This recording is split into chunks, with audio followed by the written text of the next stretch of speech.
Chapter 201 Fry Starlight vs. Ceres Moonlight. There were no pauses between battles. Barely 10 minutes had passed since the last match, and now another was already upon them. A fight that looked evenly matched, at least on paper. The audience buzzed with chatter. This one had stirred up a lot of noise. After all, both combatants were already well known. Many had heard about the incident between Ceres and Fry in the past, and naturally, Fry didn't have many supporters. Still, he had shown incredible strength on the island, even securing third place, defeating several third-year students along the way.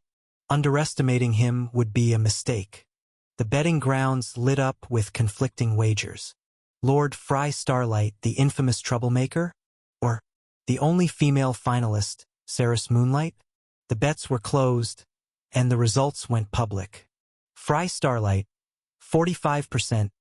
Ceres Moonlight, 55%. This time, the odds favored Ceres. There was a lot riding on this match. The hopes of these young warriors, and the money of a crowd eager to profit from the chaos. Elsewhere, many eyes had been waiting for this moment. For Fry to appear. Prince Aegon Valyrian, Sansa, even Phoenix, all of them had been waiting to see him, the one who had once shattered before their very eyes, yet still chose to show up and fight in this grand event. And now, the time had come. Fry Starlight and Ceres Moonlight stepped into the arena. All eyes turned, particularly to the girl who had captured the hearts of so many young men. Clad in armor that elegantly outlined her form, with a face that could melt even the coldest hearts, Ceres Moonlight wasn't hailed as the fairest of them all for nothing. As for her opponent, Fry Starlight, he looked like a dark lord in that obsidian armor, white hair cascading around a face carved with shadow. His grim expression alone had unsettled many. There was a stark contrast between the two. They stood, locked in a silent stare. Once upon a time, Frey's body would tremble whenever he saw her. Now he didn't even blink. Ceres Moonlight was the first to speak. With hesitation, she voiced the words she'd kept locked inside. I look forward to this battle with you, Fry Starlight. Not as enemies, but as competitors standing on equal ground.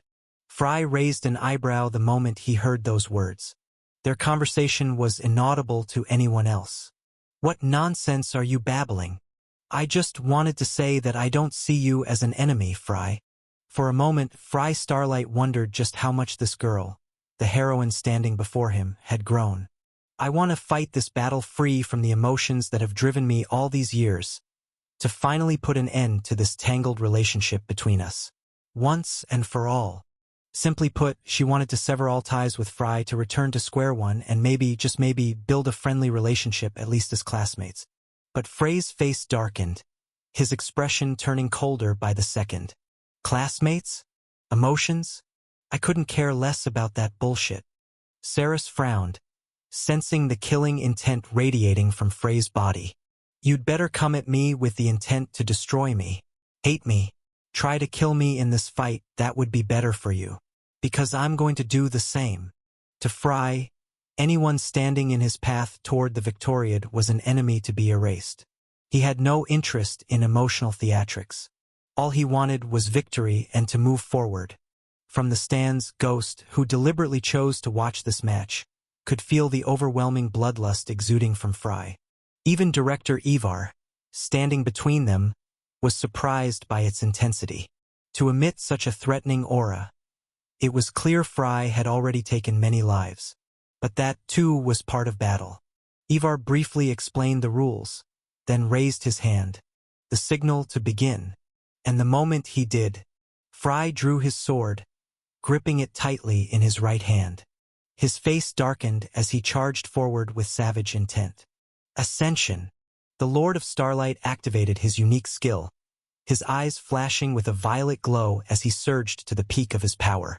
He stormed Ceres with ruthless force, aiming to slice her neck in the opening strike. Ceres responded by conjuring multiple ice barriers to block him, but Frey's blade tore through them all with a surge of dark aura. 10,000 steps of shadow, black meteor. Within a streak of black light, Fry pressed the assault. again and again, each strike nearly severing one of Ceres's limbs. Against such ferocity, against that suffocating killing intent, Ceres could barely defend herself. She kept retreating, step by step, until she reached the edge of the arena. Yet Fry didn't stop. He thrust his sword at the exact spot her head had been a second ago. Ceres escaped just in time, dashing across the ring as Fry dragged his blade, demolishing the stone wall in pursuit. And within moments, he had her trapped within a barrage of shadow-infused slashes. Ceres struck back when she could, but Fry dealt with her attacks effortlessly, without even trying. Bit by bit, his blade carved into her, until blood began to flow freely from multiple wounds across her body. The audience watched in silence as the brutal clash unfolded. Seeing Fry Starlight unleash such savagery upon Ceres, they didn't know how to react. But elsewhere, some had been caught off guard by something entirely different. Watching Fry Starlight fight with such power, and witnessing how efficiently he wielded his aura, Phoenix Sunlight couldn't contain himself. His eyes widened to their limits. Iris noticed his reaction and glanced back, curious about what was going through the young man's mind. Phoenix felt hollow. His aura pathways healed? Impossible. It was impossible, yet his eyes weren't deceiving him. That young man before him had achieved the unthinkable. He'd crawled back from a place beyond recovery, and now stood tall before them all. Without warning, a strange thrill washed over Phoenix. Like father, like son. They truly were the family of miracles. The reactions of Frey's allies, Sansa and Ghost, weren't all that different. But one person looked nothing like them. His expression darkened as he watched Fry fight. What is going on here? How many more? Aegon crushed the armrest of his chair, covering his face with one hand. Just how many riddles would Fry Starlight throw his way? Aegon Valyrian no longer felt like he was watching a human being, but something far stranger, something he couldn't understand. What kind of cursed obstacle are you to me, Fry Starlight? If he could achieve the impossible this easily, how was Aegon supposed to face him going forward? A man untouched by logic, immune to reason, lost in a storm of thoughts. As the crowd sat frozen in stunned silence, Fry Starlight continued his unrelenting assault on Ceres Moonlight.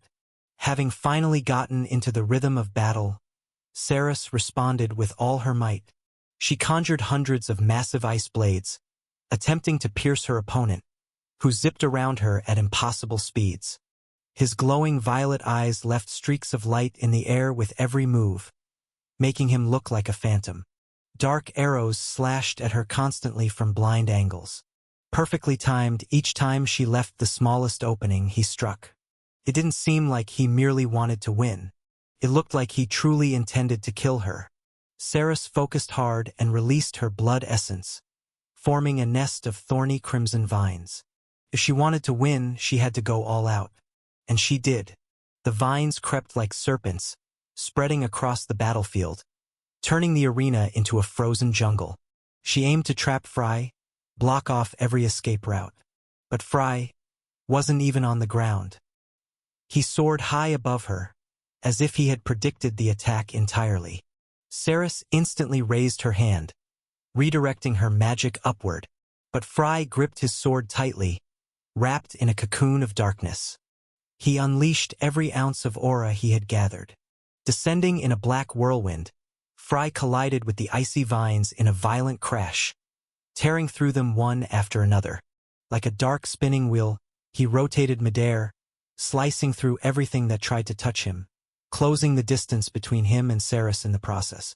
With that final strike, he completely shattered Ceres's defenses, and the relentless attacks didn't stop. Slash after slash, he tore through her vines and shattered the ice around her. Surrounded by a blazing aura of darkness, he kept cutting. Slowly but surely, darkness began to overwhelm the frost. And after a terrifying barrage of unending strikes, the edge of Frey's sword, wreathed in darkness, appeared just inches from Ceres's chest. She couldn't block it, not from that position. The attack was aimed straight at her heart. But before Fry could finish it, Ceres's defensive armor activated, releasing a shockwave that knocked her unconscious, her body collapsing at Frey's feet. He looked down at her body now covered in countless wounds. She looked like a shattered beauty. Caught in the rush of battle, Frey raised his sword. It looked like he was truly going to strike her down. But then, Ivar appeared out of nowhere and grabbed his wrist. That's enough. Frey Starlight, the match is over. Frey stared at the director standing before him. He could feel the immense pressure pressing down on him, and so he slowly stepped back, lowering his sword. Once Ivar confirmed his compliance, he let go and turned to the crowd. Match 4. The winner is Frey Starlight. At that declaration, a chilling silence swept across the arena. What kind of spectacle had they just witnessed? Chapter 202, More Mysteries Unveiled 1. Frey Starlight had won. There was no applause, only scattered whispers echoing throughout the stands. Whispers covering all sorts of things, but one topic dominated them all. How hostile Frey had been. No matter how you looked at him, at that brutality, everyone had heard the rumors, the stories of how filthy a person he was. But now, they had witnessed another side of him, the terrifying side. The side that nearly killed Ceres Moonlight. No matter how you looked at him, wasn't this exactly the image that would come to mind when someone mentioned a villain from a fantasy tale? Frey looked the part perfectly. Far from the noisy crowds. Some stunned, others angry after losing their bets. In the VIP area, Ada let out a sigh of relief at her brother's victory. On the other hand, Carmen remained completely calm. Why are you so nervous? If you ask me, his win was guaranteed from the start. Carmen knew a little about Frey's abilities. That's why, from the very beginning, she knew he would win. It's not something I can control. My heart feels like it's going to leap out of my chest every time I watch him fight. What are you, his mother or something? Carmen scoffed, fiddling with her watch as she smiled. Hee. Knowing the outcome beforehand, the old woman had placed a hefty bet on Frey's victory, and now she was thoroughly pleased with the results. What are you doing? Ada asked with a frown, noticing Carmen's unusual behavior, but the old woman smoothly covered it up. Nothing. Just checking the match schedule. For some reason, you seem really suspicious right now. You're not betting the family's money on some stupid game, are you? Carmen gulped instinctively. Oh, of course not. Ada narrowed her eyes at her, but ultimately let it go. Meanwhile, the old woman sighed.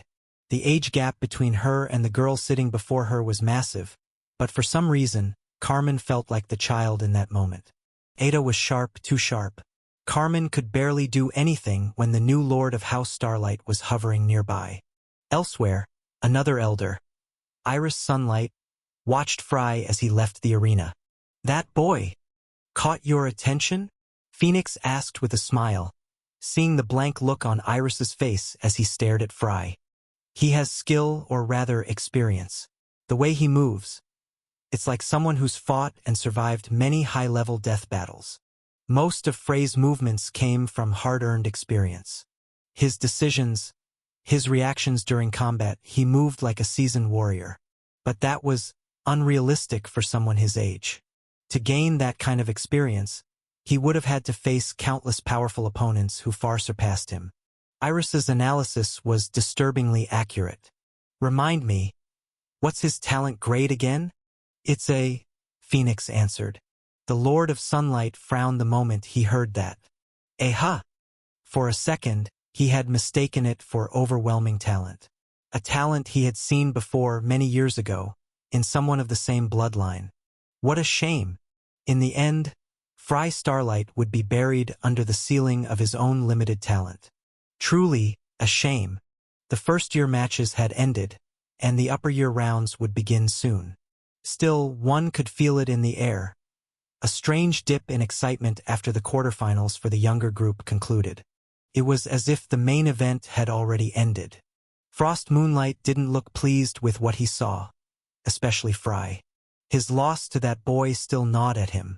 And worse, he had made a pact with House Starlight. One that forbade him from approaching or mentioning Frey in exchange for their silence. regarding his father's betrayal. Baylor Moonlight. The shame of that defeat. It seemed it would haunt him for a very long time, with no chance for revenge. The young lord of House Moonlight had finally started to open his eyes. He was beginning to realize just how weak he truly was. Life had crushed him, and now he was trying to stand up again, from zero, but to properly carry the weight of that family again. As for his mother, she seemed more like an empty vessel after everything that had happened. Not many paid attention to Fry Starlight. Sure, he appeared strong for a moment, but his limited talent always kept him as a secondary target in their eyes. At best, he was decent, nothing more than that. Mikar Valerian recalled a certain someone as he watched Fry fight before him. "What do you think of him?" the Emperor asked the masked man standing behind him. If his talent is truly just A, then it's safe to say Fry Starlight has already reached the peak of his potential, unlike the others. His persistence is commendable, but that's all. A faint red gleam flickered from behind the mask's eyes. He didn't seem particularly interested in the matches happening below. "I agree completely. It's not like you to care about the younger generation. Did you see something I missed?" Oliver Kahn asked, watching Mikar ponder in silence. "No. It's just, for a moment he looked like him." Oliver said nothing. He already knew who Mikar was referring to, but he paid little attention to the king's thoughts. There were few things that truly interested the masked warrior. His eyes occasionally scanned the crowd, searching for her. And each time he saw her, sitting alone watching quietly from afar, with melancholic black eyes and gleaming golden hair, beautiful yet broken, the princess watched from her seat, and even if just for a few moments, seeing Fry fight and knowing he was okay brought her a faint comfort. With that, the upper-year matches were set to begin, following the announcement of the first-year winners. Snow Lionheart versus Ghost Umbra. Demon Valerian versus Fry Starlight. The real battles were about to begin. Fry Starlight's POV. I walked slowly through the tunnel that led out of the arena. I had finished my first match in the Victoriad. After defeating Ceres, only monsters remained. Demon Valerian. I tightened my right hand around the hilt of my sword. It's going to be a tough fight. Step by step, I moved forward. But then I stopped, sensing someone standing at the end of the tunnel. "Show yourself." And in response, she appeared before me. She hadn't been trying to hide her presence in the first place, and her face was already familiar. Uriel Platini. "Hello there, Junior Fry." I stepped closer to the girl, already uncomfortable with the way she spoke to me, as if I were younger. Sure, she was 22, but I had lived longer than her overall. In truth, you could say she was the junior here. "What brings you here?" As far as I knew, she had a match of her own today, but the fifth-year duels were scheduled later. "I came for you, Fry." "What?" I was dying of boredom waiting for my turn, so I figured, why not help each other out? It's a request from your senior, after all. With a blank expression, I wondered what on earth she was talking about. "And what exactly am I supposed to do?" Uriel smiled. "That's easy. I'll treat your injuries from your last fight and return you to peak condition. You haven't fully recovered yet, right?" "Not since the island trial. This woman, I'd heard she was responsible for treating me while I was unconscious. But hearing her speak about my condition with such disturbing accuracy, she was right. I still couldn't control my body 100%.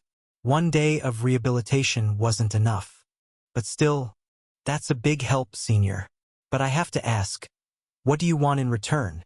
There's no way she would offer me that kind of treatment for free, and sure enough, the answer came. "It's simple. Let me examine your body without any restrictions." "What? Are we seriously having this conversation right now?" Why did that sound so suspicious when she said it? "Yes, I didn't get to fully inspect you last time because I was summoned by the church. Can you imagine how disappointed I was? Are those really the words of a saint candidate? Shouldn't your curiosity be directed at your prophesied hero instead?" "This has nothing to do with that." Uriel stared directly at me. and I didn't know what to say. For some reason, she refrained from mentioning anything about fixing my aura pathways, and for that I was genuinely grateful. On the other hand, Uriel Platini was one of the main heroines. At the very least, I knew she didn't harbor any malicious intent. So, albeit reluctantly, fine, do as you please. She'd return me to peak condition. How could I turn that down? Perfect. Come to my room right away then. Now? Yup. I followed behind Uriel Platini, who practically skipped ahead cheerfully. I honestly wondered how I ended up letting this girl treat me like someone younger. Chapter 203, More Mysteries Unveiled. 2. We walked for a while. Not long, but not short either, and I had to endure an endless stream of small talk, even though I wasn't in the mood for it. Eventually, we reached her room. It looked almost identical to mine. Uriel immediately pointed to the couch. Lie down on your back there. Oh, and take your clothes off too. I froze for a second before looking at her. Take off my clothes? Yes. Do I really have to? This didn't sound like it was in either of our best interests. Why are you looking at me like that? Just think of me as a doctor. This is my job. Besides, I already saw you completely naked when I treated you last time, so I don't see the issue now. Fair enough. I quietly removed my armor, exposing my bare skin to her. Oh, that was fast. You accepted it way too easily. No point overthinking it. Let's just get this over with. I lay down on my back, staring up at the ceiling. Go ahead. All yours. Do what you want with this body. It's still better than all the beatings it's taken lately. All right? She seemed hesitant. Shy even? Seriously? That's the expression you're making now, after everything you just said? Was she the type who only acted strong on the outside? After all, as a saint candidate, she'd likely never had any sort of close interaction with a man, let alone being alone in a room with one who was half naked. Trying to be as considerate as I could, I closed my eyes and let her work. And sure enough, I soon felt something touch my chest. A strange holy power seeping inside me. Little by little, her hesitation vanished. I'll begin now. That sacred energy lived up to its reputation. My body felt lighter and lighter as Uriel worked with focused precision. But then, as she became fully absorbed in her work, her expression began to shift into one of confusion. The more she examined me, the more puzzled she looked. Your aura pathways. They're perfect. After inspecting every inch of my body, Uriel showed a reaction I hadn't expected. This is unbelievable. What is? She looked like she'd uncovered something. To be honest, I don't understand anymore. After reviewing her thoughts carefully, she came to a conclusion. Your body hasn't recovered from the damage it took. Not really. Actually, that's the wrong way to put it.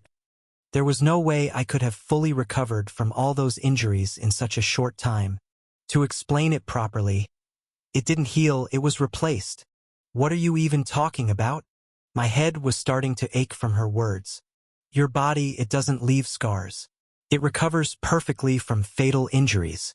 That's not possible. No matter how much a body heals, there's always a limit, even with a healer's help. In other words, some injuries simply can't fully recover. And I had sustained many of those. Yet, I was healed. Dead cells, damaged organs. Somehow they're being replaced entirely. Your body is regenerating itself. The destroyed aura pathways hadn't been repaired. They had been completely remade. That's what Uriel was trying to tell me. Do you even realize what you're saying right now? That's impossible. A human body has limits. Uriel shook her head, thinking deeply. I've heard that people like Saint Urasha and the 3 high priests can recover from nearly any injury unless they're already dead. But that's with holy power. Uriel stared at me seriously. But you don't have any, which means everything that's happening inside your body is happening naturally. It didn't seem like Uriel was wrong. Her words sounded crazy at first, sure. But they explained a lot. How I'd survived until now. How I was able to fight in situations that no ordinary human could ever withstand. Suddenly, Everything made sense, which only made it more confusing. What exactly happened to this body? Inside the Shadow Sect. What did those statues do to me? My head throbbed just thinking about it. Uriel looked like she wanted answers. But, don't stare at me like that. I know even less about my body than you do. She probably knew more about me than I did at this point. Uriel sank into deep thought. So even you don't know much, then the answer must lie in your time spent in the Eastern Nightmare Lands. Clever. A regeneration that came neither from holy power nor demonic contracts. I need to study this more. Got it. Now move your face away.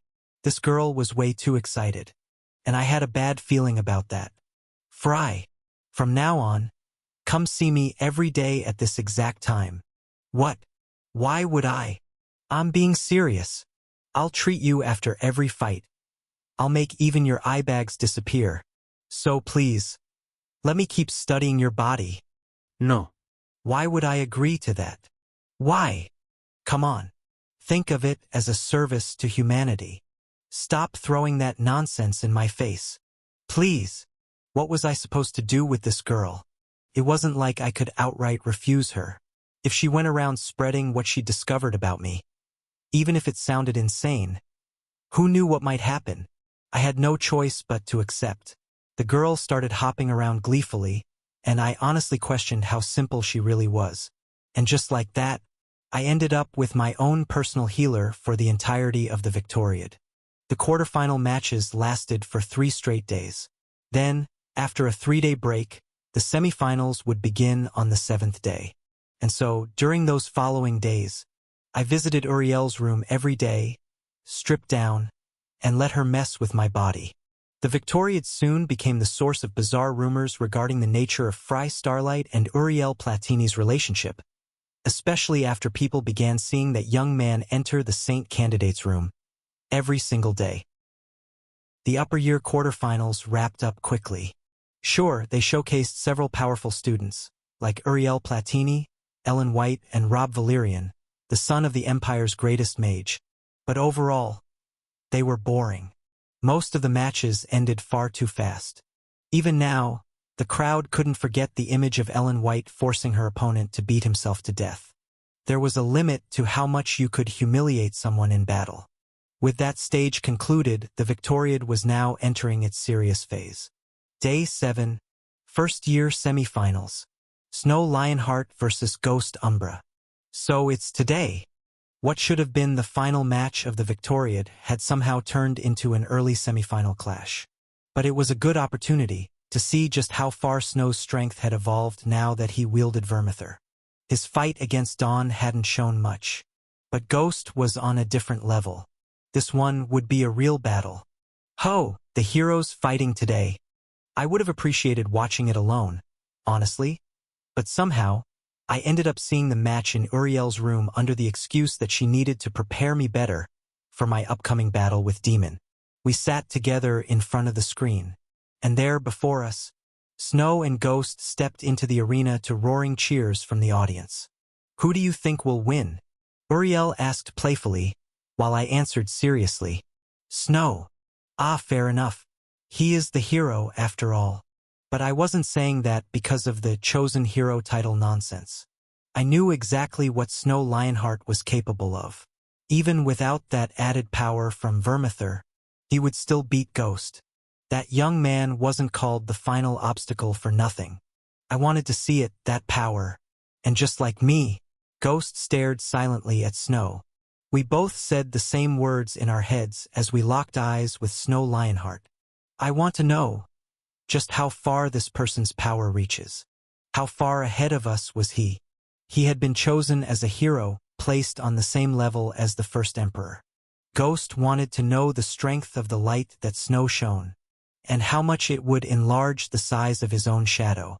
And deep down, was he wrong all this time for choosing me instead? The answer would become painfully clear in this fight. Everyone was waiting for the match to begin. Snow Lionheart versus Ghost Umbra. Chapter 204. When Light Shatters Shadow 1. First year semi-final match. Snow Lionheart versus Ghost Umbra. the silent assassin who had never shown his full strength before. Against the chosen hero, Ghost slowly opened his palm, staring at it. Thick gloves covered his skin. Beneath them lay scorched, hardened flesh, toughened over years of gripping daggers. The finest product of the Shadow Court, the son of its greatest assassin. An assassin always fights from the shadows. An assassin never reveals his trump cards. That was the creed he had lived by. And among the roaring crowd, he knew. Those eyes were on him. Mist Umbra stood hidden in the shadows, silently watching his son. Since Ghost's birth, his father's words had been engraved deep within his soul. Fighting with all your strength in front of the world, revealing everything, was a grave sin to the Shadow Court. Yet, I want to know, Ghost muttered. He remembered the first time he held a dagger, how he had trained relentlessly, how many had died while he survived. He knew full well the consequences of what he was about to do. But he didn't hesitate. Slowly, he drew his daggers, locking eyes with his opponent. I want to know the distance between us, how far ahead he really is. How blinding was his light. Had the man standing before him truly surpassed him? After a lifetime spent forging himself in darkness?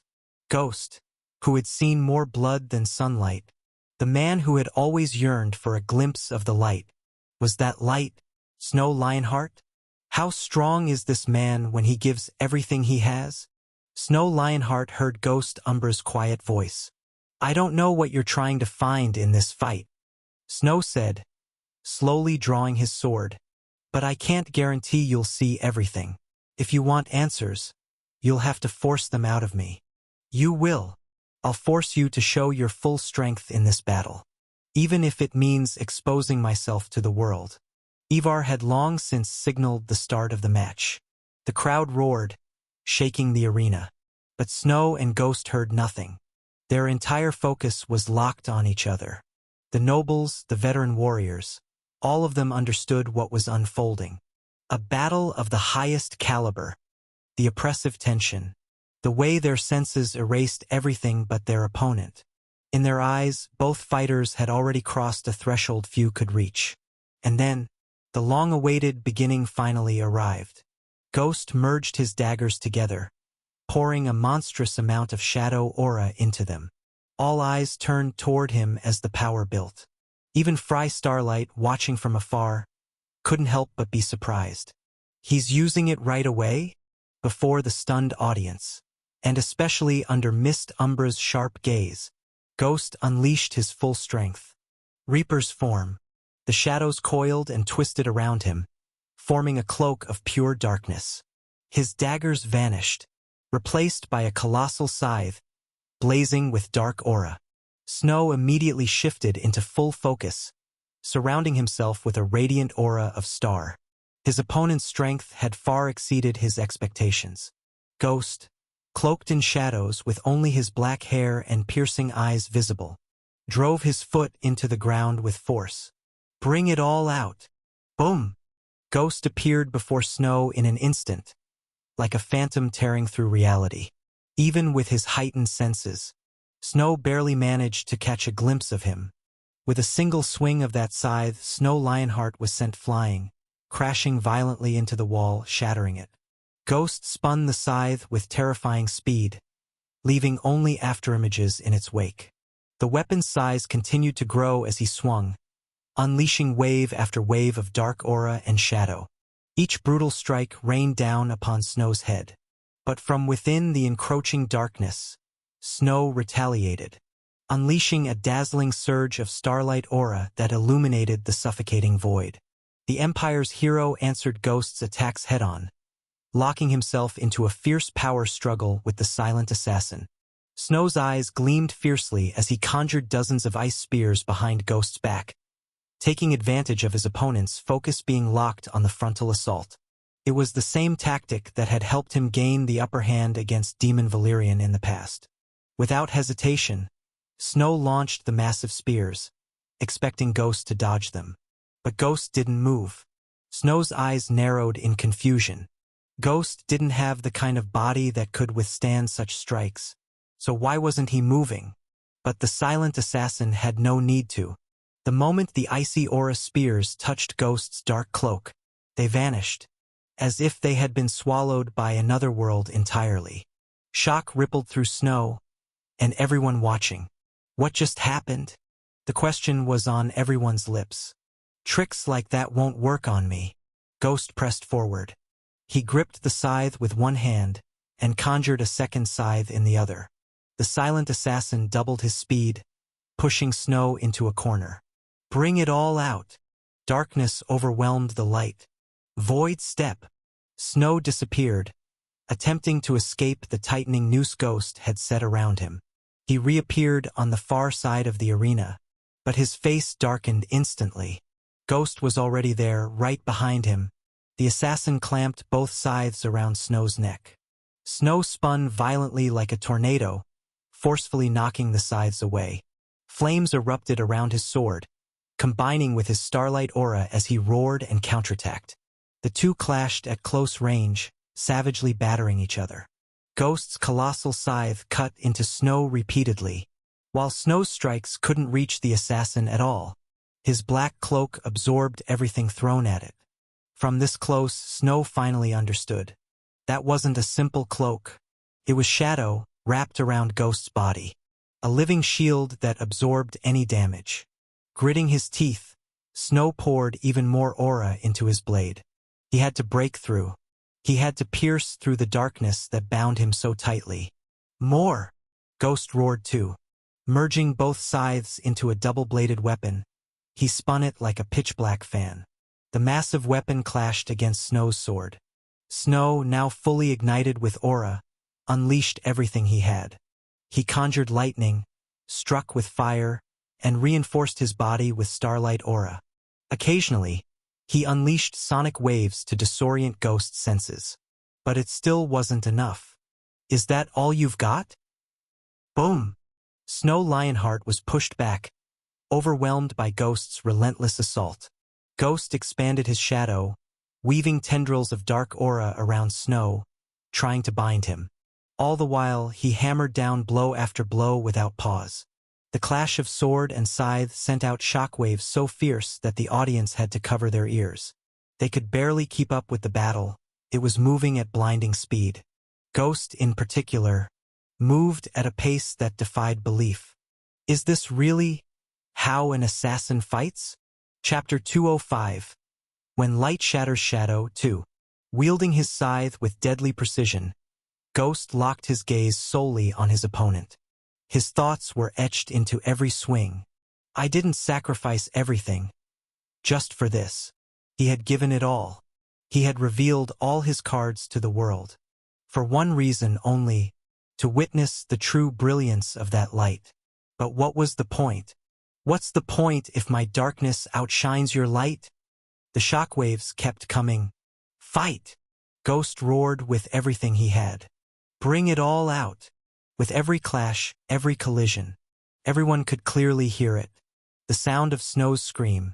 Ghost's eyes widened as he saw it. The size of the aura Snow unleashed was growing at a terrifying rate. Slash! Snow's sword tore through the darkness violently, unleashing dozens, no hundreds, of bolts of lightning and fire, followed by ice and howling storms. It looked like a natural disaster had descended, and Ghost stood against it, enduring with everything he had. More! This couldn't be all. More! Their screams rose in unison. Snow and Ghost, white and black, hundreds of collisions each second. Snow Lionheart, his eyes glowing fiercely, his aura, didn't stop. It only grew stronger, faster. Little by little, Ghost began to fall back against the unstoppable catastrophe that Snow was hurling at him. Amidst the explosions of countless elements, even the Empire's titans watching from afar were stunned. Was this even possible? Snow's strength didn't stop increasing. He launched attacks of every element imaginable, something no one had ever seen before. Not even Casus Valerian, the first emperor, had ever displayed such a feat. And even more shocking was Ghost's ability to withstand it all, screaming at the top of his lungs. More! Bring out everything you have. Boom, boom, boom, boom. Amid the torrents of aura, the sweat, the filth, and the blood, both warriors entered a drunken frenzy. Those who watched the battle didn't want it to ever end. Boom! They tore into each other violently, blow for blow. A black shadow clashed against a white star. The arena itself groaned under the pressure, the barriers barely containing the shockwaves. It was like a fireworks show, a brutal one, that only stopped for a moment when the ground was stained crimson, and a severed hand, still gripping a scythe, fell to the ground. Snow appeared behind Ghost. Meanwhile, the assassin fell silently to one knee, clutching his left shoulder, trying to stem the bleeding.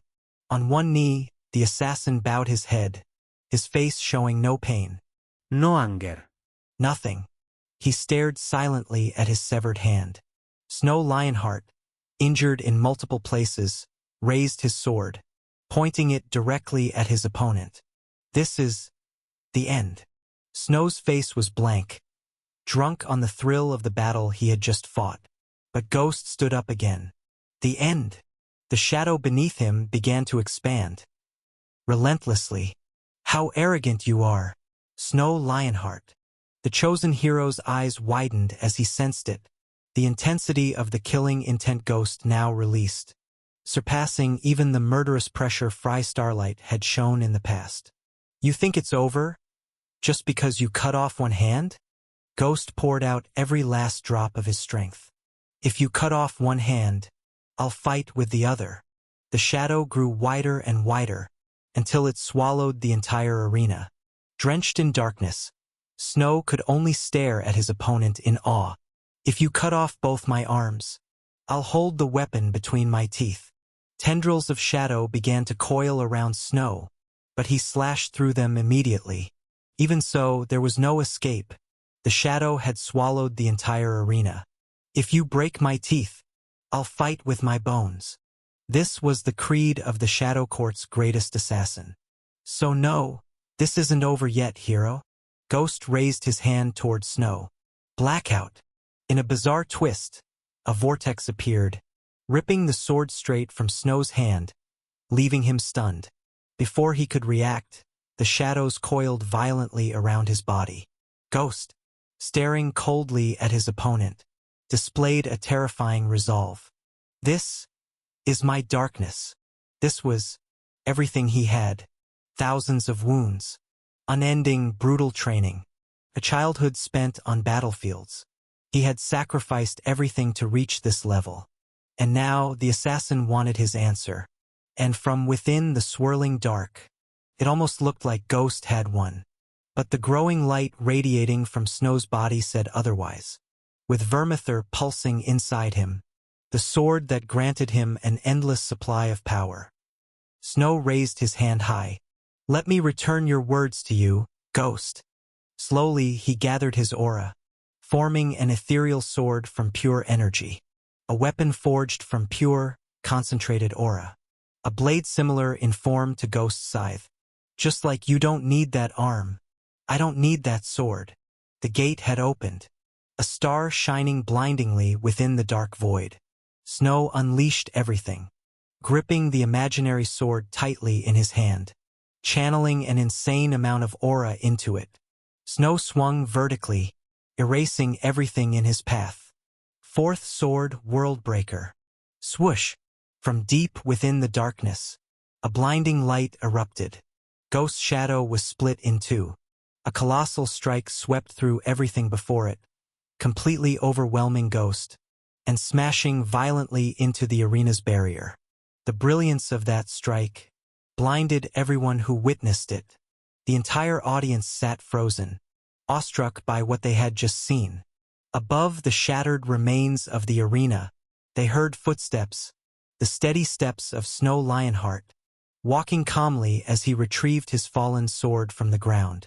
Ahead of him, collapsed against the broken stone wall, Ghost lay there, surrounded by his own blood. The final blow had activated his armor's emergency protection, signaling his defeat.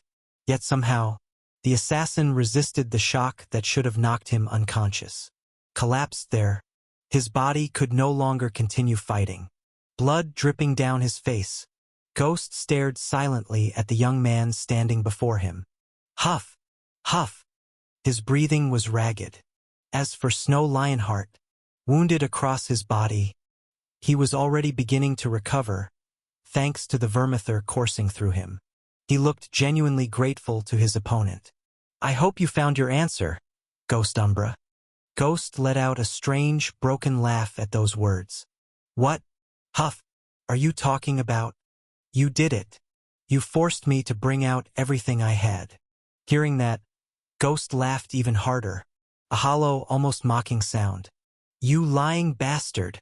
Snow said nothing, choosing instead to respect his fallen opponent, refusing to answer.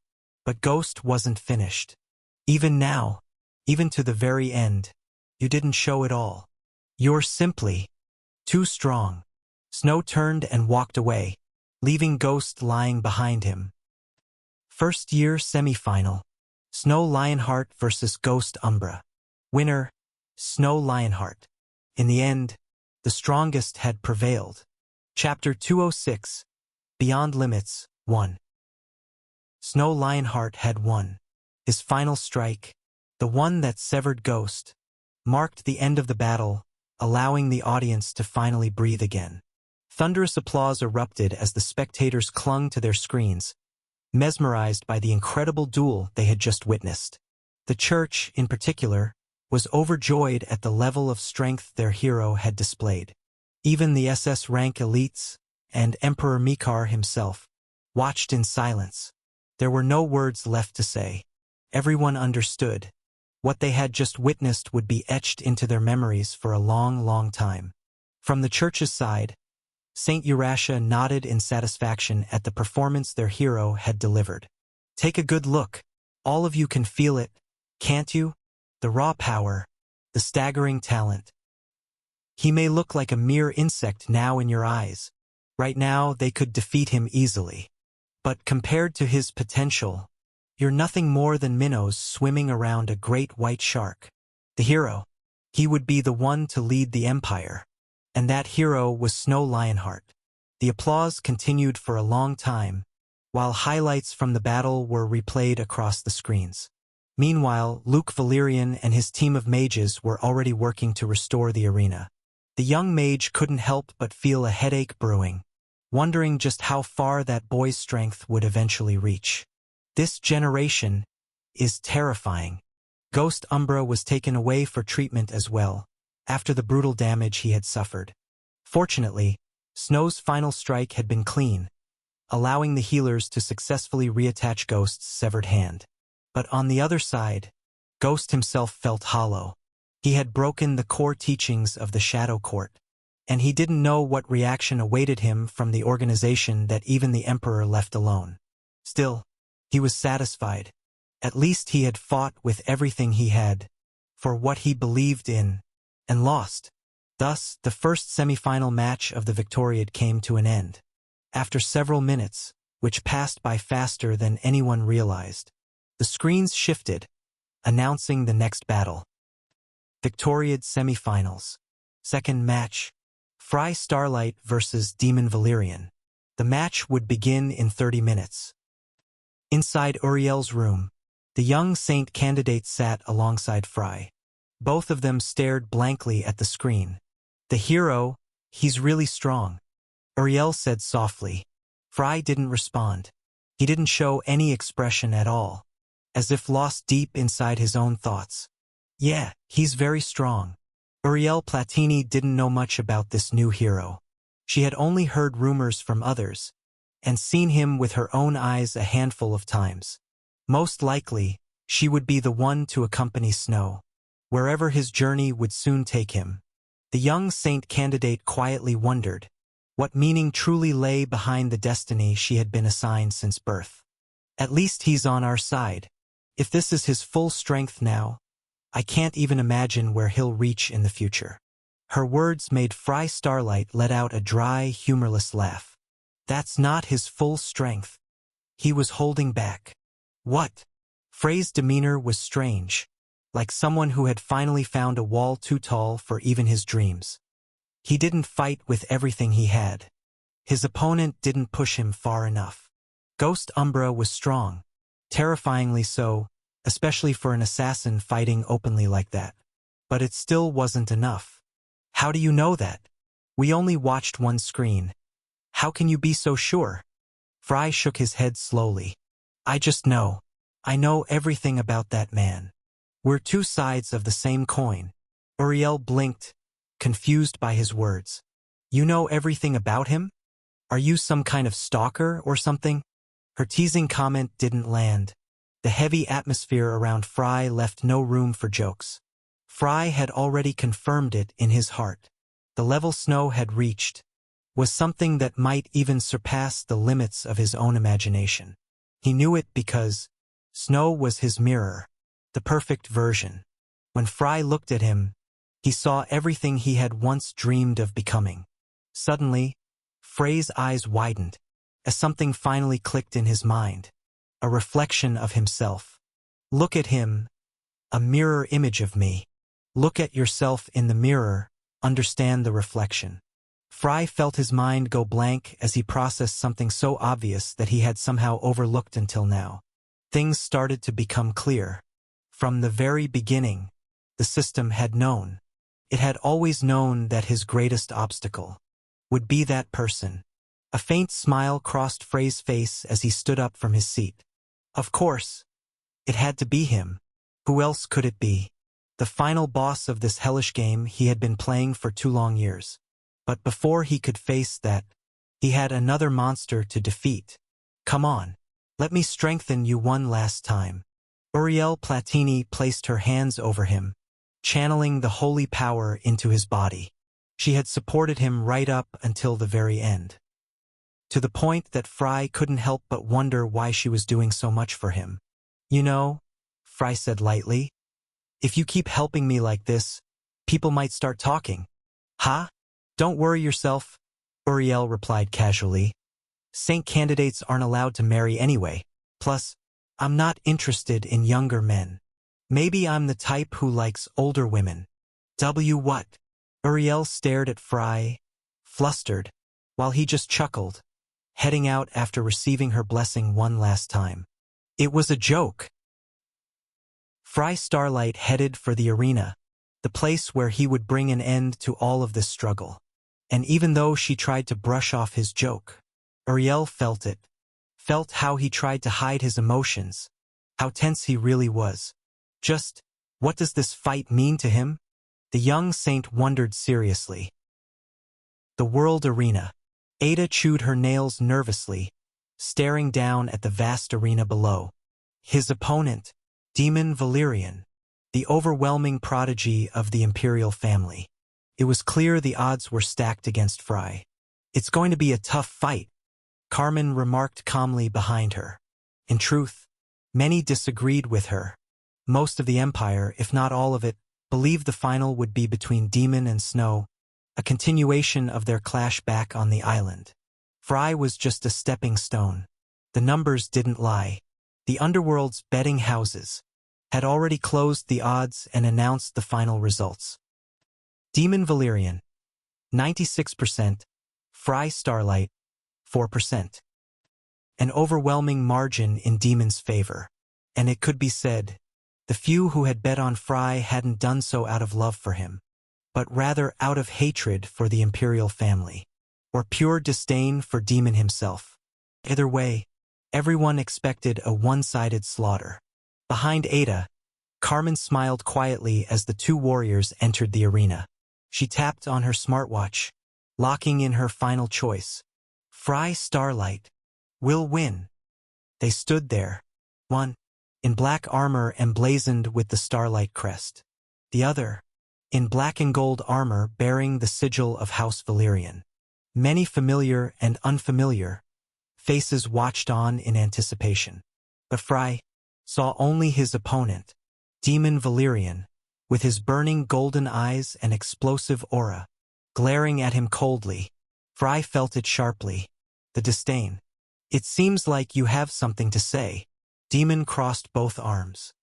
I'm just wondering why I even have to fight you. You clearly have no chance of defeating me. Demon glanced sideways. Toward another young man. Toward Snow Lionheart. That was the opponent he had longed to fight. As for Fry, there's no need for you to step onto a stage that doesn't suit you, Fry Starlight. Just withdraw. Fry, his face as emotionless as ever, tightened his right hand around his sword and replied calmly. You're pretty confident that I can't defeat you, even though I'm certain you don't know a thing about me. A dark aura swirled around Fry, accompanied by a chilling killing intent. If you judge a book by its cover, don't be surprised when you burn. But Demon brushed aside Frey's pressure effortlessly, releasing an even greater force from his body. You misunderstand, Demon said coolly. Maybe I don't know much about you, but what I do know is that you're no warrior. You're just someone waving a sword for some meaningless goal. The power driving you. It's nothing but fleeting emotion, ready to disappear at any moment. Demon clenched his fist. And against someone like that, I cannot lose. At that moment, Ivar Valyrian appeared between them. Fry cut off any further words. Enough talking. If you want to defeat me, come and try. Raising his sword toward his opponent, Fry prepared himself for battle. Ivar said nothing. He had already explained the rules to them beforehand. All he had to say now, begin. Chapter 207-207. Beyond Limits. 2. Boom! The moment the signal was given, Demon vanished, lightning snakes coiling around his body. His speed was unreal for someone built like a tank. In an instant, he appeared at Frey's side, driving a rocket-like punch straight toward his face. Fry barely managed to block it with his sword, but the sheer momentum launched him across the arena, smashing into the barrier. Demon didn't give him a moment to recover. He immediately clasped his hands together, gathering a terrifying amount of lightning aura. Let me show you the difference. The difference between a true warrior and someone like you.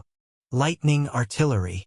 From between his hands, a monstrous beam of lightning shot out, slamming violently into where Fry had landed. Fry barely dodged in time, his speed saving him from the blast. But Demon relentlessly tracked him, keeping the lightning barrage aimed at him wherever he fled. In a situation like that, instead of running, Fry charged straight toward his opponent. Dark aura ignited around his sword, forming a shadowy blaze. He surged forward like a black arrow. Demon immediately switched tactics, as if he had been waiting for this. Twin dragon heads of lightning formed around his fists. Come! Frey's sword slashed with force. Demon's fists crashed forward like explosions. The two collided violently, exchanging blow after blow at breakneck speed. Fry attacked and defended at once, while Demon focused solely on offense. His reinforced body absorbed most of Frey's strikes.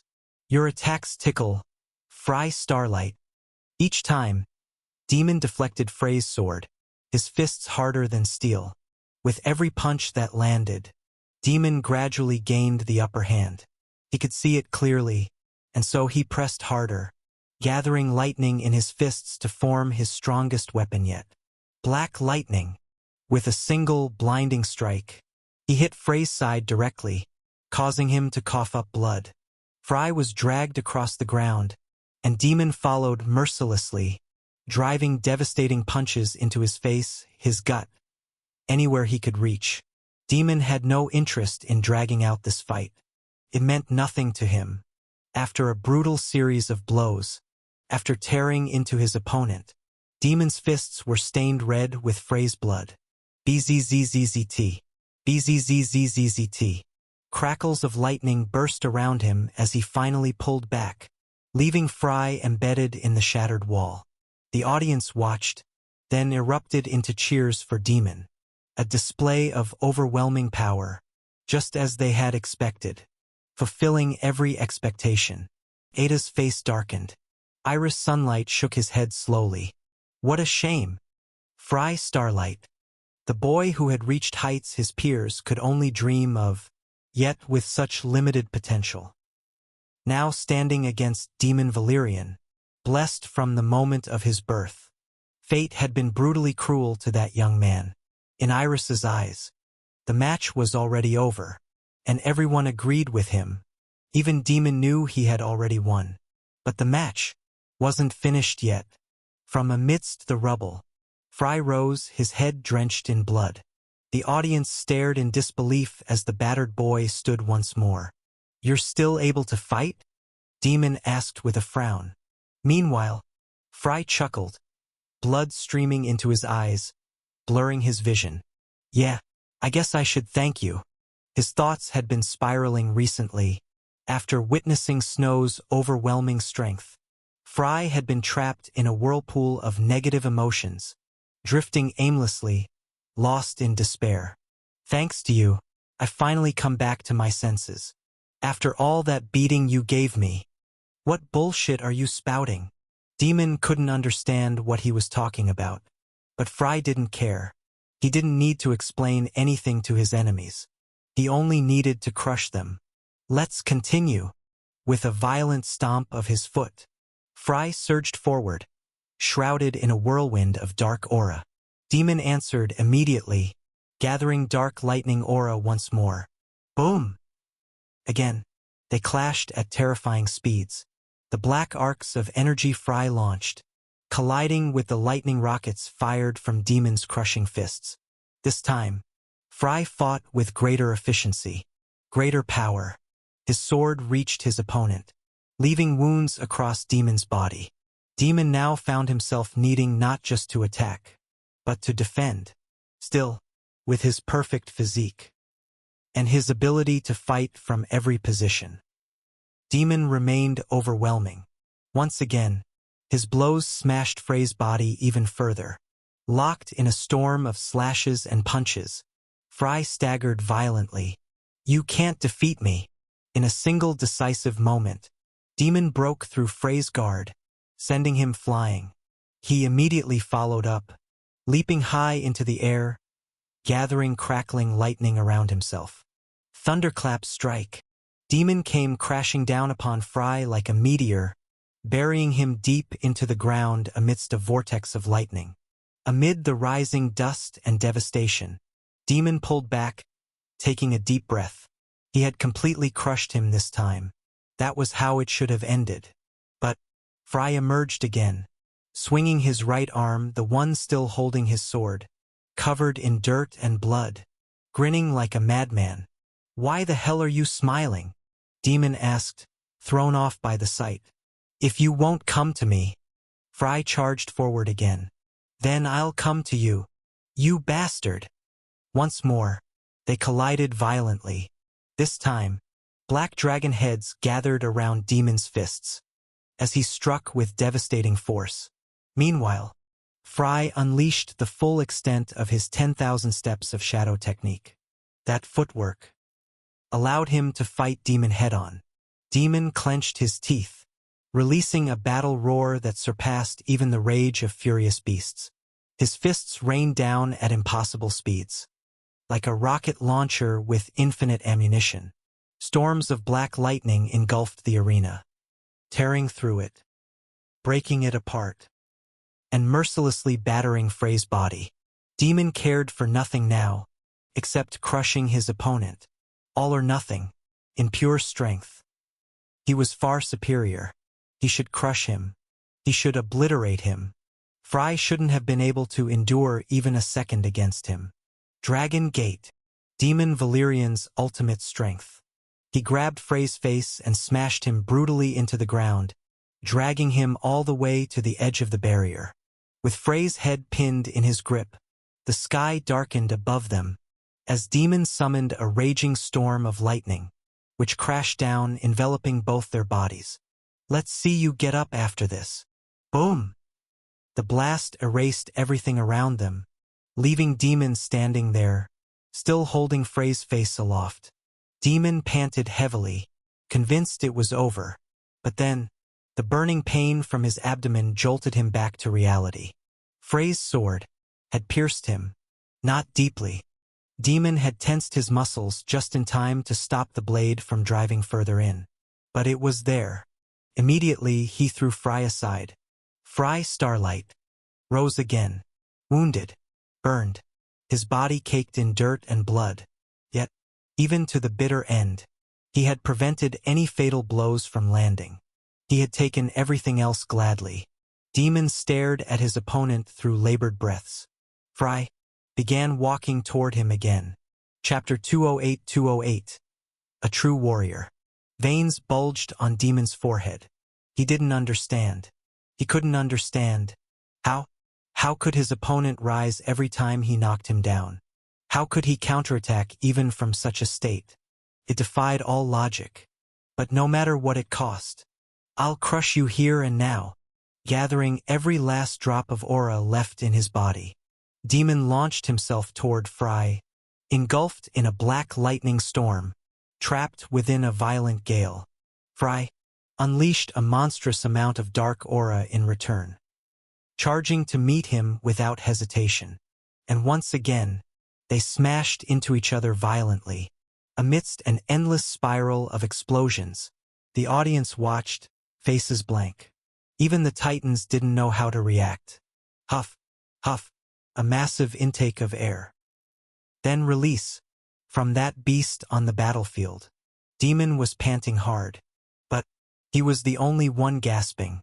Demon stared in disbelief at the young man exchanging blows with him. Fry didn't even look tired.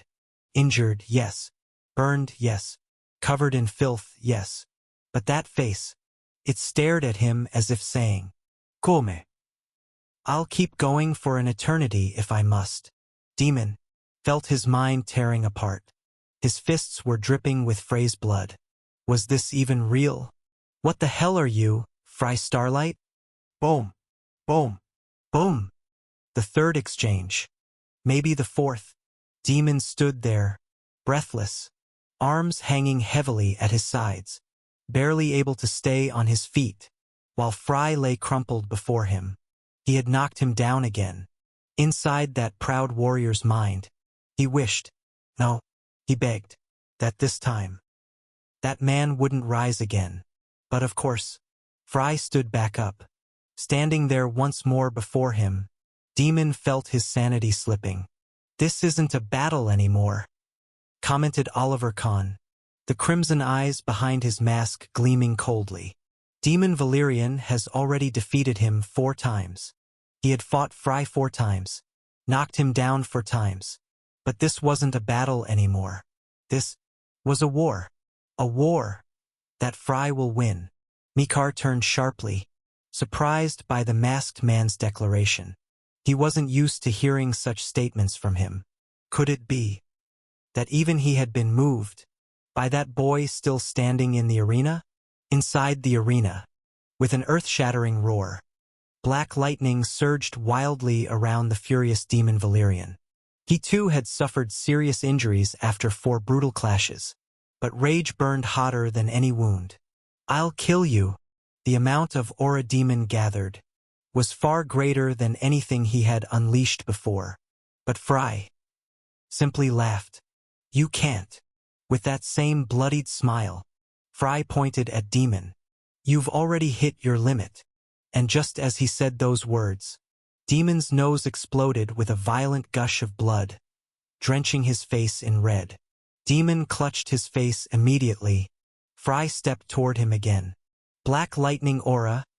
It's the strongest variant of lightning, but it consumes an insane amount of stamina and aura alike. Tell me, Demon, how long have you been fighting while using it? Demon Valerian was strong. Yes, but he had barely reached the middle of B rank. His aura and stamina had limits, unlike Fry. Fry, who was also burning with pain. Demon's attacks were no joke. But what did that matter to him? Compared to the countless brutal blows his body had already endured, were Demon's strikes really the worst he had taken? Of course not. You cannot defeat me, Demon Valerian. You're not on my level. You're not even qualified to exist in the same world as me. Fry gathered the darkness around him. Even though pain meant nothing to him, his wounds were real. It was time to end this. As for Demon, hearing those words that cut deeper than any physical wound, the proud lion roared back, no longer caring about anything. He continued to gather black lightning aura, even as blood poured from his nose, even as it streamed from his eyes, even as he vomited it, for the first time since the battle began. Frey's eyes widened slightly, surprised at his opponent's desperate struggle, surprised at how Demon, too, was willing to destroy his own body just to continue fighting. "I won't lose." Instantly, Frey's expression hardened. He activated Ascension. His opponent would strike with everything he had left. And Frey decided to do the same. One gathered crushing black lightning. The other summoned an absurd amount of dark aura around his blade. Both warriors were swallowed by storms of explosive energy. Dragon Gate. 10,000 steps of shadow. They glared at each other, standing within a whirlwind of aura and blood. Then, they unleashed it all. Spirit of lightning. Infinite darkness. Demon summoned a black dragon of lightning, while Frey unleashed a wave of darkness that swallowed the world whole. The entire world watched as they collided, sword against fist. Lightning devoured darkness. Darkness engulfed lightning. An explosion erupted, deafening and blinding, drowning everything in smoke and chaos. The impact consumed the arena in dust and destruction. The lightning seared the darkness. The darkness devoured the lightning. Everyone held their breath, pressed against their screens, waiting. Who had won? Who was still standing? Who had survived? From within the smoke, two figures emerged, both covered in blood and filth. Demon, with a deep gash across his chest, and Frey, his entire body battered and broken. Both still standing. But Frey moved first. Despite that broken body, he charged at Demon from out of nowhere. Demon tried to respond, but his body refused to move. The shock tearing through him had paralyzed him where he stood. Demon Valyrian cursed under his breath. "Damn it!" With the last drops of aura left in him. The wounded lion formed 10 blades of cutting wind. Those blades were fired chaotically toward Frey. The attack was weak, but even in his battered state, it was barely enough to put Frey under pressure. He dodged 4 of them, blocked 5 others, but surviving completely, while still guaranteeing victory, was impossible. Ascension made Frey's mind work faster than any normal human's. That 10th blade was flying straight toward him. A blade that showed no mercy. A blade that sliced his hand clean off, with a horrifying spray of blood. Frey's right hand severed, but Demon could only stare blankly at his opponent, because in that final instant, right before losing his hand, Frey had thrown his sword into his left hand, as if he had willingly sacrificed his right arm without hesitation. Frey was still coming. His sword gathered only the faintest aura. But it was enough. He was coming. His figure grew larger and larger in Demon's eyes. And then, Frey slashed with everything he had. Everything. He poured into that one attack, aimed straight for Demon's neck. Killing blow. The protective mechanism of Demon's armor activated instantly. A burst of defensive force shot out, throwing the proud warrior backward. Demon collapsed, staring blankly at the bloody youth before him. And in that final moment, his last, fading thoughts spilled unconsciously into words. "Frey Starlight, you are a true warrior." Demon fell, and standing before him, barely able to stay upright, was Frey. Everyone watched in stunned silence. Frey staggered, clutching the stump where his arm had been severed. The giant screens above the arena finally displayed the result. Winner, Frey Starlight. He had won, but he didn't look happy. He simply bent down, picked up his severed hand, and stumbled toward the arena wall, using it for support. focusing what little aura he had left. He tried to reattach his arm. Fry stared wearily at the vast stadium before him. One match. Only one match left. One last battle. One more match. And it will all be over. Between the shocked crowd and the broken young man, the semifinals of the Victoriad finally came to an end. Victoriad semifinals. Match 2. Fry Starlight versus Demon Valerian. Winner, Fry Starlight. Final match. Snow Lionheart versus Fry Starlight. The countdown to the end had begun. Chapter 209-209, before the final battle. Ha! Taking a deep breath, Fry tried to steady his consciousness, struggling to stay awake after the brutal, blood-soaked battle he had just fought. Leaning heavily against the shattered wall, desperately trying to reattach his severed arm, he barely managed to keep himself from collapsing. Given his condition, a surprised Uriel Platini approached him, staring in disbelief at the sorry state he had driven himself into. "I didn't think you were this insane, Fry Starlight." With a dazed, weakened gaze, Fry barely recognized her. "What are you doing here?" Uriel took his severed right hand and began working to reattach it herself. "Why are you pushing yourself this far? Is this tournament really worth all of this?" "Leave, Uriel. Everyone's watching," Fry muttered, forcing a bitter smile. Uriel, the Saintess candidate, simply smiled back. She hadn't expected him to be worried about her even in a state like this. "Look at you, calling me by name as if we're the same age. I'm not leaving. My duty from the beginning was and still is to save people." Fry fell silent. He felt a strange warmth. The sacred power of Uriel healing his broken body. That warmth was something strange to him. His body had only ever been met with blows, beaten by swords or bare fists alike. The only warmth he had ever known was the burning heat of his own spilling blood. But to rest like this, in Uriel Platini's arms, Fry wondered if he was somehow betraying his path. A heavy guilt weighed inside him. His overwhelming desire to return to his own world had unconsciously twisted into an obsession. Every time he wavered from his goal, he punished himself mercilessly. His thoughts always drifted to negativity, worrying about the strength of his next opponent, worrying if he was wasting precious time by even sleeping when the final boss still awaited him. But the body has its limits. Fry lost consciousness, right there in the arms of the Saintess candidate. Above the arena, chaos erupted as the crowd finally processed what had happened. Some cursed Fry viciously, blaming him for their lost fortunes. Others called his victory a miracle. Some even claimed he had cheated somehow. But that wasn't realistic. Demon Valerian had dominated him in every measurable way. Yet Fry had stood again and again, fueled by nothing but sheer willpower. But was that even possible? Could one truly push this far? On mere emotion alone?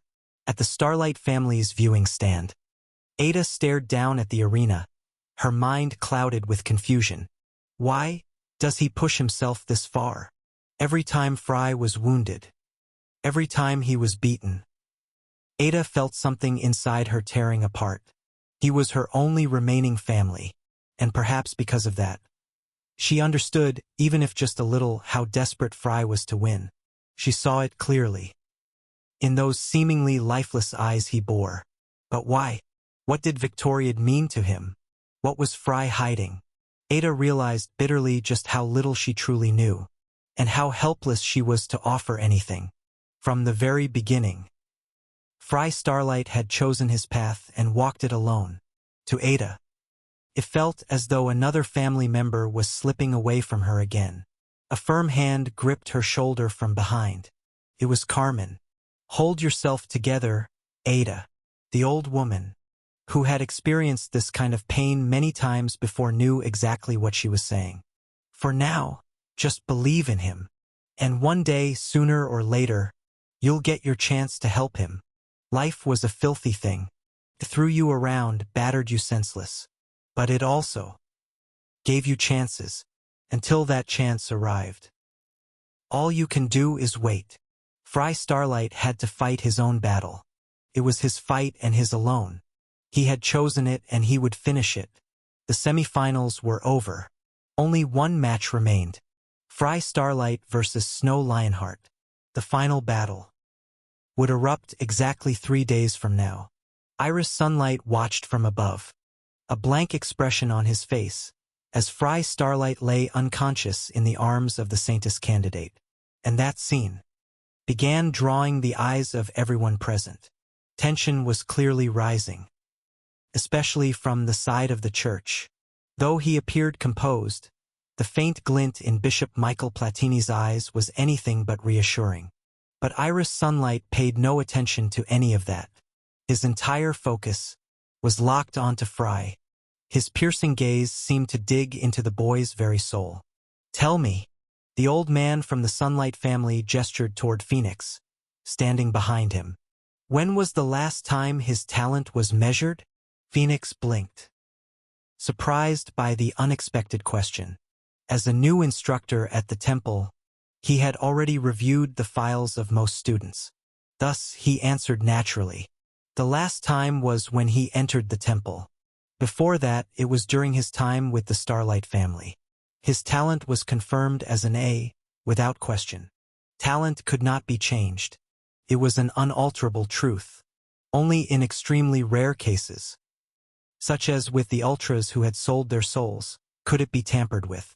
Otherwise, human talent was something you were born with, something completely out of your control. It wouldn't hurt to test it a third time. "You can arrange it, can't you?" Phoenix frowned slightly, baffled by the old Sunlight's insistence. "Are you suggesting the reports were falsified?" "It's a possibility. Unfortunately, that's not possible. Maybe they could tamper with results inside the Starlight household, but not here inside the temple. I've personally verified it myself." Phoenix had harbored his own doubts ever since the island trial. But after careful investigation, he had confirmed that Frey's talent evaluation had been genuine. Why do you still look so unconvinced?" Was the old Sunlight still suspicious even after all that? "It's my intuition."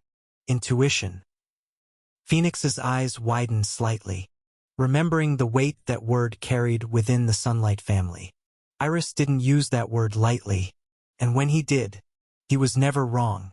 "I'll handle it after the Victoriad is over." "Who? You do that for me, even knowing it's probably meaningless."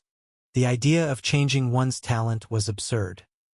So absurd, they hadn't even considered it seriously. But even so, Phoenix decided to follow. "I've learned that sometimes it's better to listen to you, no matter how trivial it sounds, Uncle. You're a rude brat, you know that?" They both chuckled lightly as the Victoriad continued moving forward. Snow Lionheart had witnessed the last battle. The name of the opponent hadn't meant much to him. Upon learning it was Fry, he simply left without a word. But he had seen it clearly. How Fry had struggled. How he had fought. Snow found himself wondering. Would he, too, one day fight that fiercely for something? His hand moved to his chest, fingers brushing against his shirt, pulling out a pendant hidden beneath it. A silver pendant, shaped like a dove with outstretched wings. Snow clutched the pendant tightly in his hand, and continued walking away, his eyes shining brighter than ever. Fry unconscious, Snow in his prime, and the clock was ticking rapidly toward the final day. Meanwhile, the Victoriad continued with powerful performances from the senior year's semifinals. While the first-year matches had stolen the spotlight, the battles fought by the seniors were no less impressive. The crowd, consumed by roaring cheers and wild celebration for the warriors, hardly noticed the passage of time. The first night flew by in a flash. Chapter 210. A Feast for Crows. When night fell, and darkness ruled, only blackness remained. A lone figure walked silently through the back alleys and darkened corridors. The silent assassin, Ghost Umbra, eyes closed. He followed a specific path, winding through back streets, twisting through hidden corridors until eventually he descended into the filthy sewers beneath the capital city of Belgrade. Ghost finally arrived at a wide, open clearing, a clearing covered in white flowers. He stared at the scene before him, then looked up, at the pipes above dripping steadily, at the crumbling, rotting walls, a sight that made him wonder. How could such flowers grow, in a place so desolate? Step by step, Ghost walked forward, heading toward the center of the white garden. After a few paces, two others silently followed behind him. Ghost didn't turn to look. He simply continued forward, until he stood before a man clad entirely in black, standing alone at the garden's center. The man wore a black mask shaped like a skull. The two behind him wore the same attire, though their masks had different designs. Ghost smiled bitterly, recognizing them immediately. I didn't expect them to send the numbers for someone like me. In response to his words, the three men removed their masks. Each bore distinct features. The man directly before him looked strikingly similar to Ghost himself, save for a long scar across his face. Kneel, Ghost Umbra. The silent assassin obeyed without resistance, lowering himself onto one knee. You accept your fate, then? Silence settled over them. Each stared at the other, especially Ghost and the man standing before him. Everything has a price in this life, Ghost Umbra. You know how things work. You know the rules that must never be broken. Any last words? The two men behind him spoke in turn. Ghost's expression remained utterly unchanged. Did my father say anything? Any words? Anything at all? We are nothing but killing tools. Weapons, forged perfectly for a purpose. The leader of the court is no different. He stayed true to himself to the very end, huh? The man before Ghost, his elder cousin, was the first to draw a sword, a short, deadly blade black as night. Ghost knew exactly what was coming. Before I die, I wanted to know how far the elders had reached, he asked, not really expecting an answer. Yet unexpectedly, all three replied without hesitation. Seventh Court. Seventh Court. Both men behind him spoke together. Only the man at the front answered differently. Eighth Court. They spoke in terms only assassins could understand. You, Ghost replied, his face as vacant as ever. 10th Court. Those faint words made even these seasoned killers visibly react. They couldn't help it. How could they when they realized the frail-looking young man kneeling before them had reached the very final court, having walked the same hellish path themselves? They understood each other without needing further words. There was nothing but respect and mutual acknowledgement between them. You could even glimpse hesitation in their eyes, a flicker of doubt as to whether killing this talent was truly the right choice, because Ghost represented their peak, the very pinnacle of their struggle.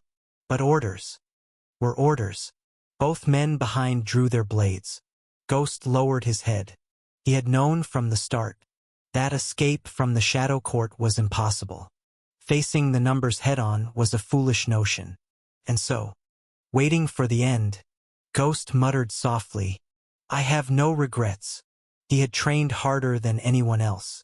He had stained his hands with blood, endured every savage training, watched others die while he survived, climbing higher and higher, until he reached a level no one else had. But even he had limits. The expectations placed upon him had always been sky-high. After all, he was the son of Mist Umbra. But as a man who had walked through the darkness, he had seen it. He had seen, with painful clarity, the limits of his potential. That level had not satisfied the silent assassin. He wanted more.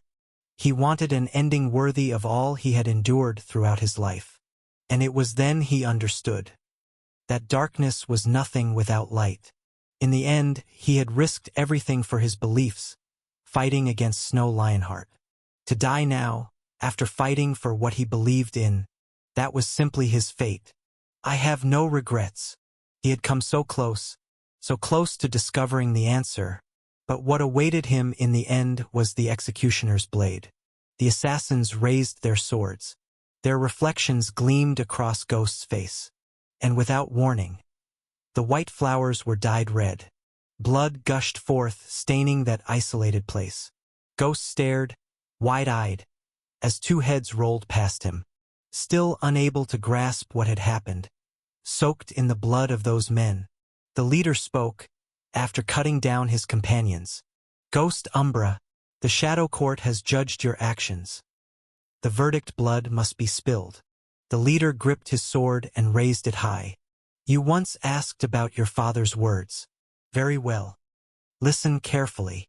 What you did is a debt that must be repaid. And the price is human lives. The man laughed bitterly as he stared at his blade. But not your life. It seems your soul is far too valuable. Instead, 3 other souls have been offered to settle the debt. What? The grim assassin drove his sword violently into his own throat. Your debt has been paid, Ghost Umbra. A fountain of blood sprayed across Ghost's face, painting it crimson red. 3 corpses now lay around him. Ghost sat there in shock for a moment. His eyes stared into emptiness. He had expected death, but he had been naive.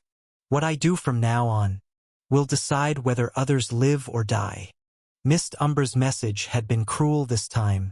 By breaking the Shadow Court rules, Ghost's actions had doomed others to die in his place. The silent assassin stood up and wiped his face. He gathered himself, as he always had. With his bare hands he dug and dug. He dug 3 graves, and buried those 3 who had once been like brothers to him, men who had endured the same suffering he had.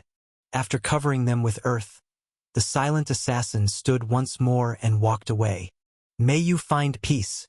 Slowly, Ghost disappeared back into the darkness. 2 days left until the final battle.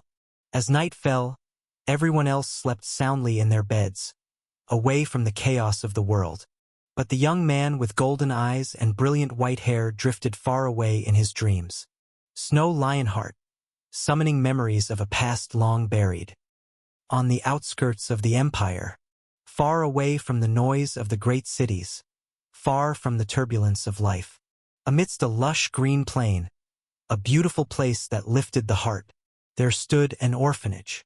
A massive orphanage crowned with a sign depicting a white dove soaring into the sky, a symbol of hope and freedom. Yosefka Orphanage. Inside the walls of that orphanage, built of black stone, a boy with golden eyes, white hair, and pale skin often played. He was an exceptionally beautiful child, a sight that lifted the spirits of all who saw him. He often played with his friends all day long until exhaustion took over and they collapsed into sleep. From time to time, he would cling to the skirt of the orphanage's deputy director, laughing along with everyone who saw him. The director himself would occasionally visit to check on them, a frightening man, silent, with 3 red scars across his face, and golden reading glasses perched on his nose. Clad in the robes of a clergyman, he looked terrifying to the children. Yet he was extremely kind to them. That was why everyone loved him too. As time passed, Snow was forced to say farewell to many of his friends as they left to continue their lives elsewhere. He often said goodbye. One day he was warned not to approach a certain area within the orphanage. Snow, always be a good boy, the deputy director would often repeat to him. Don't be curious. Be content with what you have. Contentment is a treasure that never fades. Had he engraved those words a little deeper into his heart, perhaps what happened could have been avoided. What are you doing here? Blood. So much blood. His golden eyes widened in horror, and he struggled even to breathe. The director stood there, blood dripping constantly from his mouth. Why didn't you obey orders, my boy? Upon the table, the mangled remains of a half-eaten corpse, the body of one of those he had played with for years. Oh, my dear Snow, A bloody hand gently ruffled his hair. You didn't see anything, did you? That face. He would never forget it. You're a good boy, after all. Suddenly, the boy was yanked away. Snow awoke, gasping for air, his body drenched in cold sweat. He clutched the silver pendant hanging from his bare upper body, his only adornment, his flawless, sweat-soaked body, his trembling hands. Old scars do not fade easily, and they had become his greatest driving force to move forward. Fry Starlight's POV. One day left. Tomorrow, everything would end. I raised my recently reattached right hand, testing a few movements. My hand responded, but I felt it clearly. A slight delay, even if just for a fraction of a second, caused by the nerves not having fully healed yet. As a result, I couldn't rely on it for now. I was forced to wield my sword with my left hand again. Sitting on the ground beside my bed, I checked my physical condition and everything I had prepared over the past 2 years. All my abilities, the ones I had forged for this very moment. For Snow, I recalled Uriel's words, how she had told me it would be impossible to fully recover before the battle. Even if I appeared fine now, the accumulated injuries had left their mark. Unlike my opponent, who would be fighting in perfect condition. Perhaps the only deadly weapon left at my disposal was ignition, the sole technique that surpassed Snow Lionheart's arsenal. But I could only unleash it as a last resort. A normal sword would draw out far less aura than Balerion. Thus, even if I could launch a deadly blow, it would be much weaker compared to what I had unleashed back on the island. The risks were enormous. If Snow survived the blast, I would lose everything. First, ordinary swords wouldn't withstand the ignition and would shatter into pieces, meaning I would lose my weapon after firing it. Second, my body would be destroyed too, as I'd be forcing my aura pathways to channel far beyond their natural limits. I wouldn't even be able to fight afterward. The risks of using ignition were simply too great, meaning I could no longer fully rely on my most powerful weapon. That left me with a set of other skills I had honed until now. Snow Lionheart. I couldn't face him the same way I faced others. Pure willpower wouldn't mean much against him. I couldn't simply exhaust him like I did with Demon. If I tried, he'd annihilate me immediately. My mind had reached a dead end. I knew I would give it everything I had in tomorrow's battle, even if it killed me. But no matter how much I thought, no matter how much I struggled, I couldn't see it. I couldn't imagine a scenario where I won. Every path ended in defeat. And so, to keep myself from losing my mind, I spent the entire night staring at the system's advice, hoping to find salvation. But before I even realized it, the final day had passed in the blink of an eye.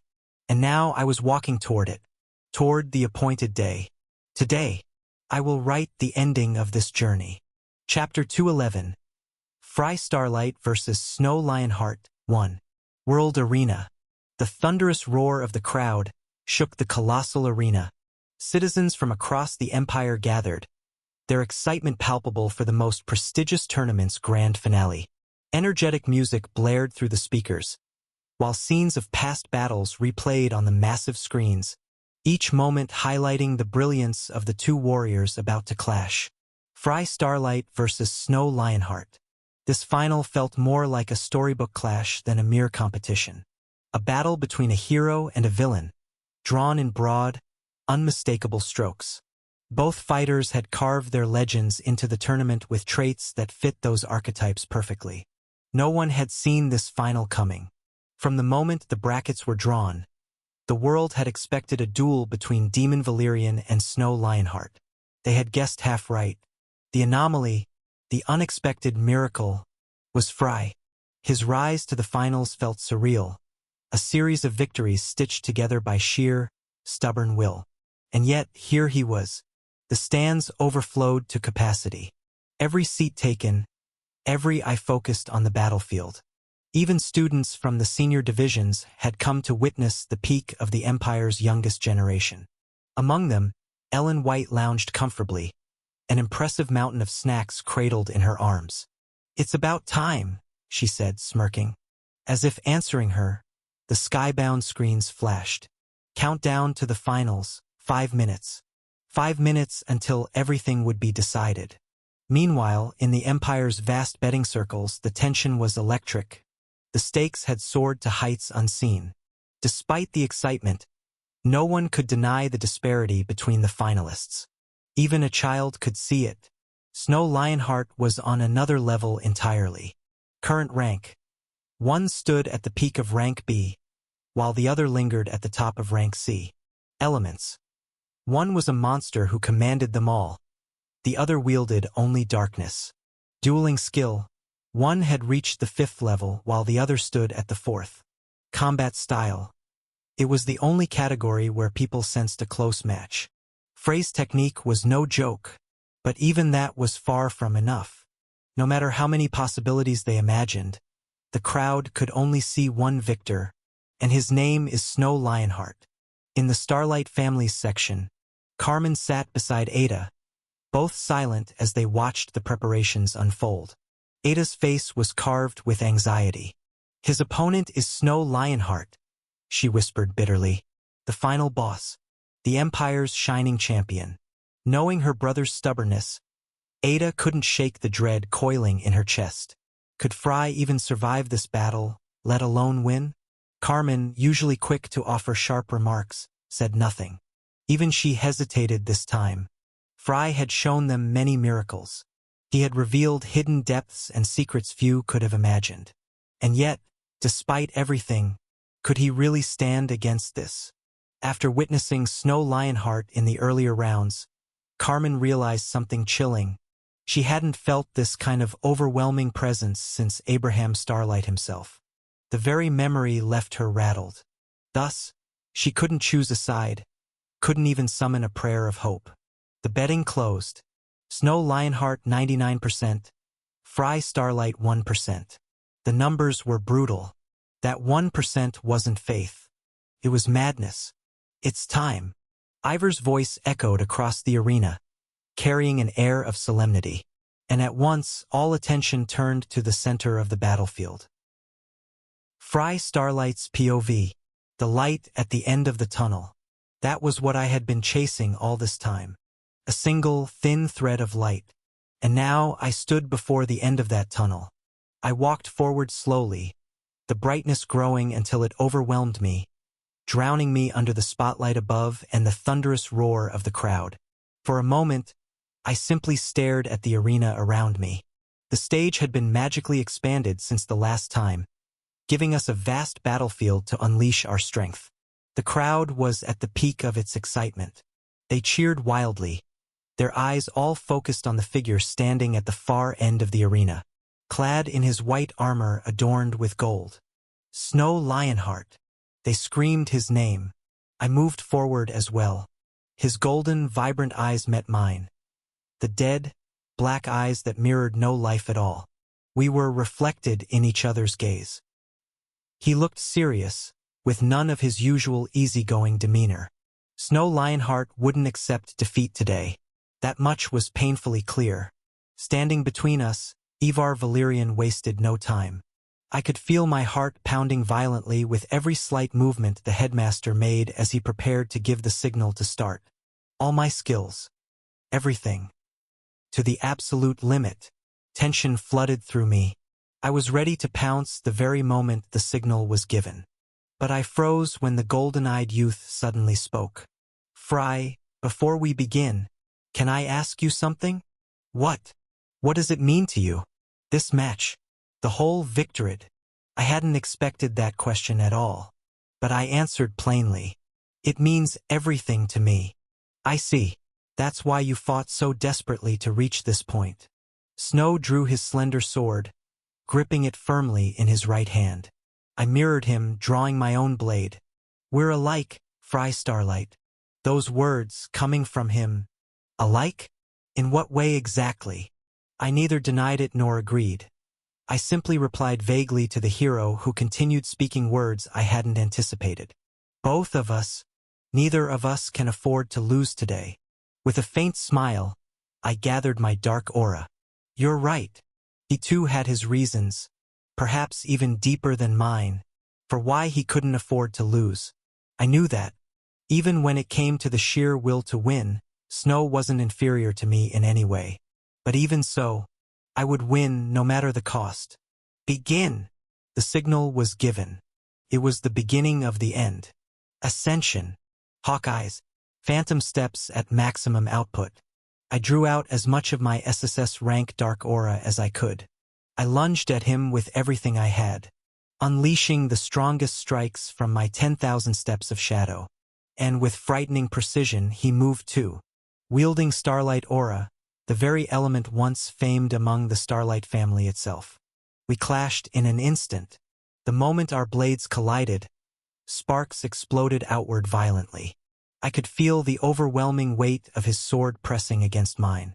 With Ascension, which crushed all emotions and allowed me to fight at my peak, my violet glowing eyes sought even the slightest gap, attacking from every angle imaginable. Each deceptive strike, which should have been impossible to predict, was blocked, deflected cleanly one after another. Boom! The first heavy collision sent shockwaves throughout the arena as Snow deflected my sword. Boom! He read through every feint I attempted, parrying each one with ease. Boom! Another explosion erupted as Dark Aura collided violently with Starlight Aura. My assault crushed under a superior force. The impacts rang out repeatedly, both of us moving so fast that only afterimages were left.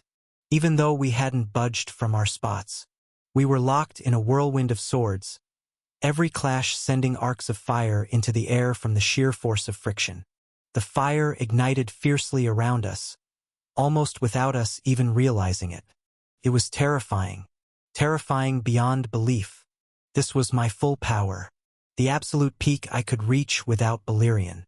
Waves of relentless darkness, cutting arcs from my sword. Everything was blocked with flawless precision. Chapter 212. Fry Starlight vs. Snow Lionheart 2. Snow Lionheart's expression hadn't changed since the beginning. His golden eyes caught everything. I lost count of how many times our swords had clashed by now. Even though he did nothing but defend, I couldn't move Snow a single step. We were locked in a tug-of-war between Dark Aura and Starlight Aura. But it seemed like my opponent had finally grown tired of simply defending. It happened when I barely caught it. Snow's sword, almost piercing straight through my head. If not for Hawkeye's, that attack would have ended me right there. I managed to evade, but felt the sting of blood trailing down my cheek. Even while using Hawkeye's to slow time for a fraction of a second, I still couldn't avoid getting wounded. Snow began to counterattack. With the Starlight trait, he launched devastating lightning strikes. Strikes that forcibly pushed me back. In a single second, Snow succeeded where I had failed all this time. He drove me several meters backward with just a few casual swings of his sword. I barely dodged by pushing phantom steps to their limits. Void step. Just when I thought I was the faster one, he appeared right in front of me. The distance between us was erased in an instant. His sword, blazing with Starlight Aura, enlarged rapidly before my eyes. With a desperate counter from my sword, infused with Dark Aura, I blocked his strike, yet I was sent flying. I rolled violently across the ground, struggling to catch my breath. Void step. But my opponent had no intention of giving me even a second to recover. He was already right on top of me. From his blade, Snow unleashed a tempest of raging fire combined with destructive lightning. Those devastating attacks overwhelmed me. I barely avoided them thanks to Ascension and Hawkeye's. Slash. But I was too slow. Far too slow. His sword pierced into my left side. I stumbled back immediately, feeling the burning crater left by Snow's strike. I hadn't even seen him coming. Void step. Again. He was already in front of me, raising his sword and channeling a monstrous surge of aura, cutting vertically with brutal force. Boom! I barely managed to block it with my sword, shrouded in Dark Aura. But I couldn't withstand the force. I was blasted away. I struggled just to breathe. Void step. Ascension burned my mind, searching desperately for a way to deal with this monster who kept closing the distance. But it was useless. Unleashing a terrifying mix of fire, lightning, wind, all wrapped in starlight aura, Snow Lionheart crushed me and shattered the entire arena in the process. I wasn't even trying to hit him anymore. All I could do was desperately prevent him from landing a finishing blow. Everyone watched in stunned silence, at the disaster unfolding before them, at the natural calamity that Snow tried so fiercely to drown me in. Without even realizing it, I found my body riddled with wounds left by his blade. Stab marks, slash marks. I didn't even know when I had lost so much blood. I felt my eyes bleeding. The heavy price of forcing hawk eyes to their maximum limit. The red veins inside my vision barely kept up with him. My body was screaming at me, warning me that I was stepping into the abyss. I could feel the heat radiating from my left hand. Balerion was begging me to unleash him and strike back at my opponent. But I couldn't. Not this time, my friend. This was a battle I had to finish with my own strength. Snow didn't stop, to the point where he now unleashed attacks through all 6 of his elements. Light, star, fire, lightning, water, ice, darkness, shadow. Everything. The attacks came from every direction. My blood continued to stain the ground. That sword of his, it hurt more than anything else. After a relentless barrage of one-sided attacks, Snow Lionheart finally stopped and stared at me. There I lay, amidst the wreckage, in a pool of red. The audience watched in stunned silence. The difference in raw power was truly overwhelming. Lying there, Snow Lionheart gazed down at me with the same unreadable face. Get up. You will, won't you? He stood, perfect, without a single visible injury. No matter how much I wound you, you'll get back on your feet. I know this won't be enough to finish you. Answering his call, I rose again, gripping my sword with as much strength as I could muster. Come, Fry Starlight. No matter how many times you stand, no matter how many times you fight back, I will crush you again and again, until you can no longer rise. No matter how strong the will that had carried me this far, he was telling me, it would not save me. Snow Lionheart gathered a monstrous amount of aura. First sword, Mountain Severer. That devastating blow came crashing toward me. In response, I struck with a vertical slash, managing to split the attack in half. Barely. I staggered back several steps. But before I could fully catch my breath, he was already readying the next strike. Second sword, Sky Severer. This time, he unleashed an even larger wave. I had no choice but to retaliate. 10,000 steps of shadow, Black Meteor. White and black collided once again. His force was clearly superior, but I held my ground with everything I had. As the shockwave faded, my eyes widened at what I saw. Snow raised his sword again, summoning an even greater surge of energy. Third sword, Void Severer. Damn it! Once again, the strike overwhelmed me. After barely enduring the explosive force, I found my entire left arm soaked in blood. Star aura was still burning through my flesh. Drenched in filth, drowning in agony. Snow raised his sword once more. That power! The crowd could hardly breathe, marveling at the monstrous aura being gathered. It was the same move that had felled Ghost Umbra, but this time it was unleashed through a real sword. Fourth sword. Knowing what was coming, I unleashed everything. My strongest attack. The strongest strike I could produce with my own combat style. I begged my battered body to endure just a little longer, to draw out just enough aura. 10,000 steps of shadow. A luminous surge of star aura clashed against a darkness that sought to swallow even the brightest light. World breaker. Infinite darkness. Boom! A deafening explosion tore through the world. At a terrifying pace, the light devoured the darkness. His attack completely eclipsing mine. The darkness I summoned shrank to a tiny speck inside the ocean of radiant aura that swallowed the entire arena. The protective barriers barely contained the blast, but even beyond them, everyone could feel the power unleashed. As for me, I was trapped inside that storm. Seconds passed. The overwhelming light finally faded. Snow Lionheart gazed forward in silence. Before him, my broken body lay crumpled against the far wall. He started walking toward me. Each of his footsteps echoed in my ears. "Get up," he said coldly. "You can still fight, can't you?" I wasn't eliminated. That meant I had managed to withstand the strike. Somehow, despite the terrifying amount of damage I took. Snow Lionheart knew it too.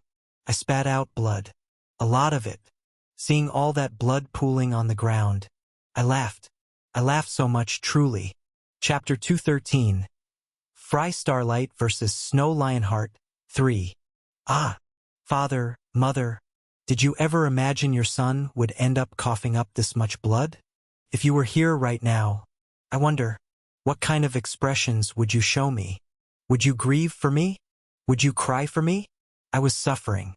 I was terrified. I'm afraid. The fact I could still laugh even after all the beating I'd taken. It revealed just how much I had changed from the person I once was. Father, mother, if you could see me now, would you even recognize me as your son? Even I no longer clearly remember the man I was 2 years ago. What I had become wasn't that foolish writer who once penned some dumb novel, nor was I truly Fry Starlight. I was merely a third existence, lost on a path with no return.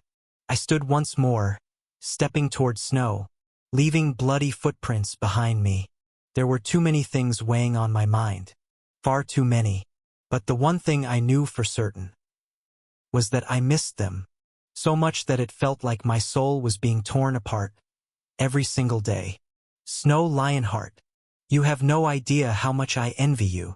My perfect self, the version of me that could fight no matter the circumstances, stand back up no matter how hard life crushed him. You, the hero who embodied everything I once wished to become. I can never be like you. I had already made a vow to myself. If I lost here, I would kill myself immediately. Suicide sounded almost too easy for the person I was now. There was no turning back anymore. That bridge had long been burned. It was victory or death. Snow didn't understand a single word I said. What the hell are you rambling about? Maybe he thought I'd gone mad from all the beating. But my mind was sharper than ever, with Ascension forcing me to maintain my sanity, to endure. I lunged at Snow Lionheart with my sword, shrouded in darkness aura. I couldn't win like this. I didn't have enough. I didn't even know what exactly I was trying to do anymore.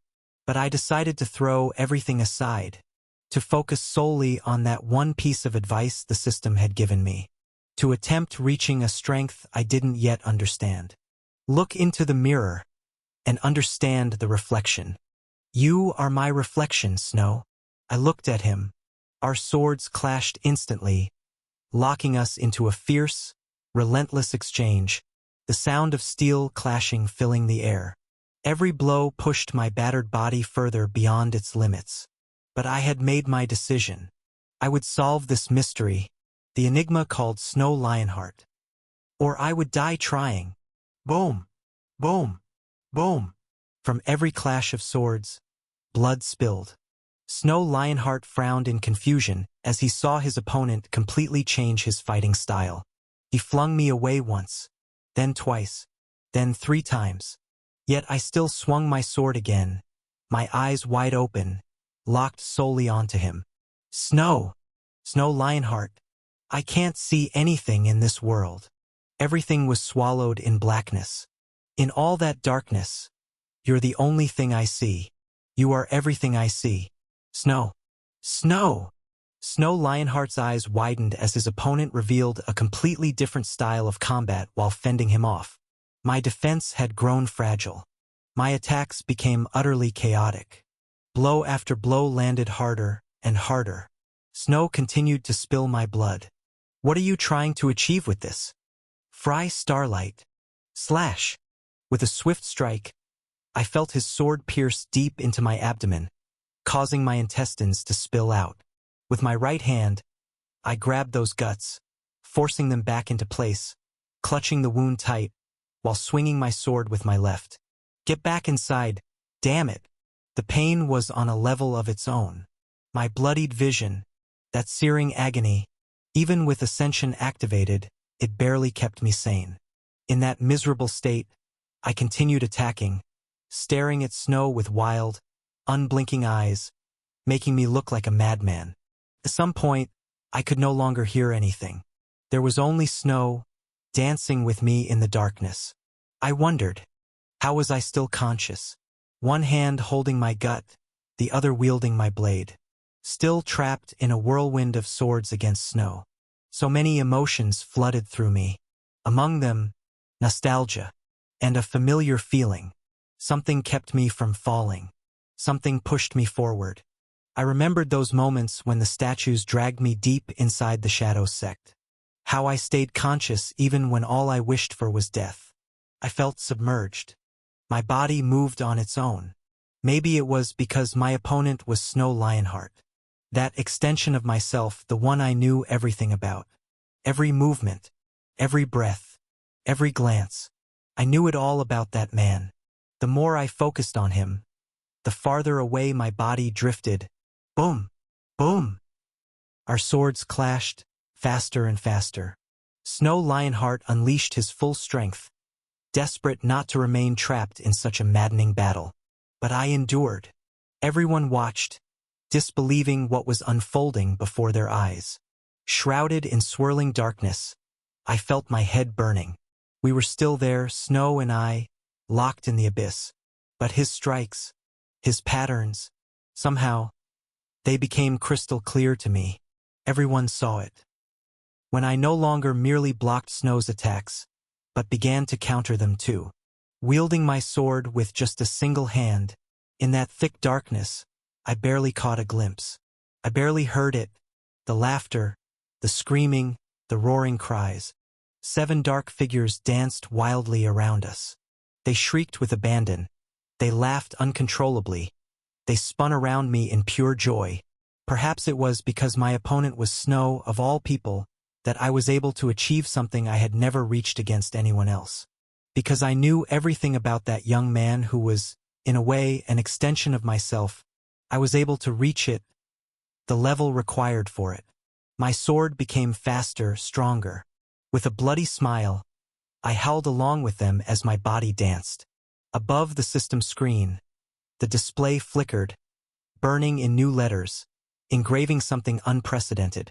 Shadow Adaptation 1-7. Core Attribute, Darkness Shadow. Darkness slowly engulfed all the elements my opponent had unleashed.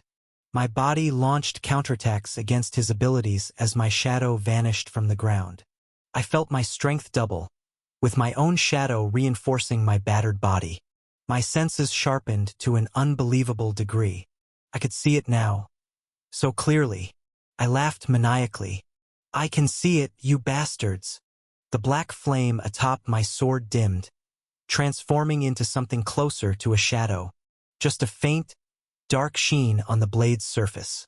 It looked simple, yet it held overwhelming strength and speed. Faster! I had to strike faster. The crowd watched in awe as I fought Snow amidst the swirling flames. Both of us moving so closely it was as if we were fused together.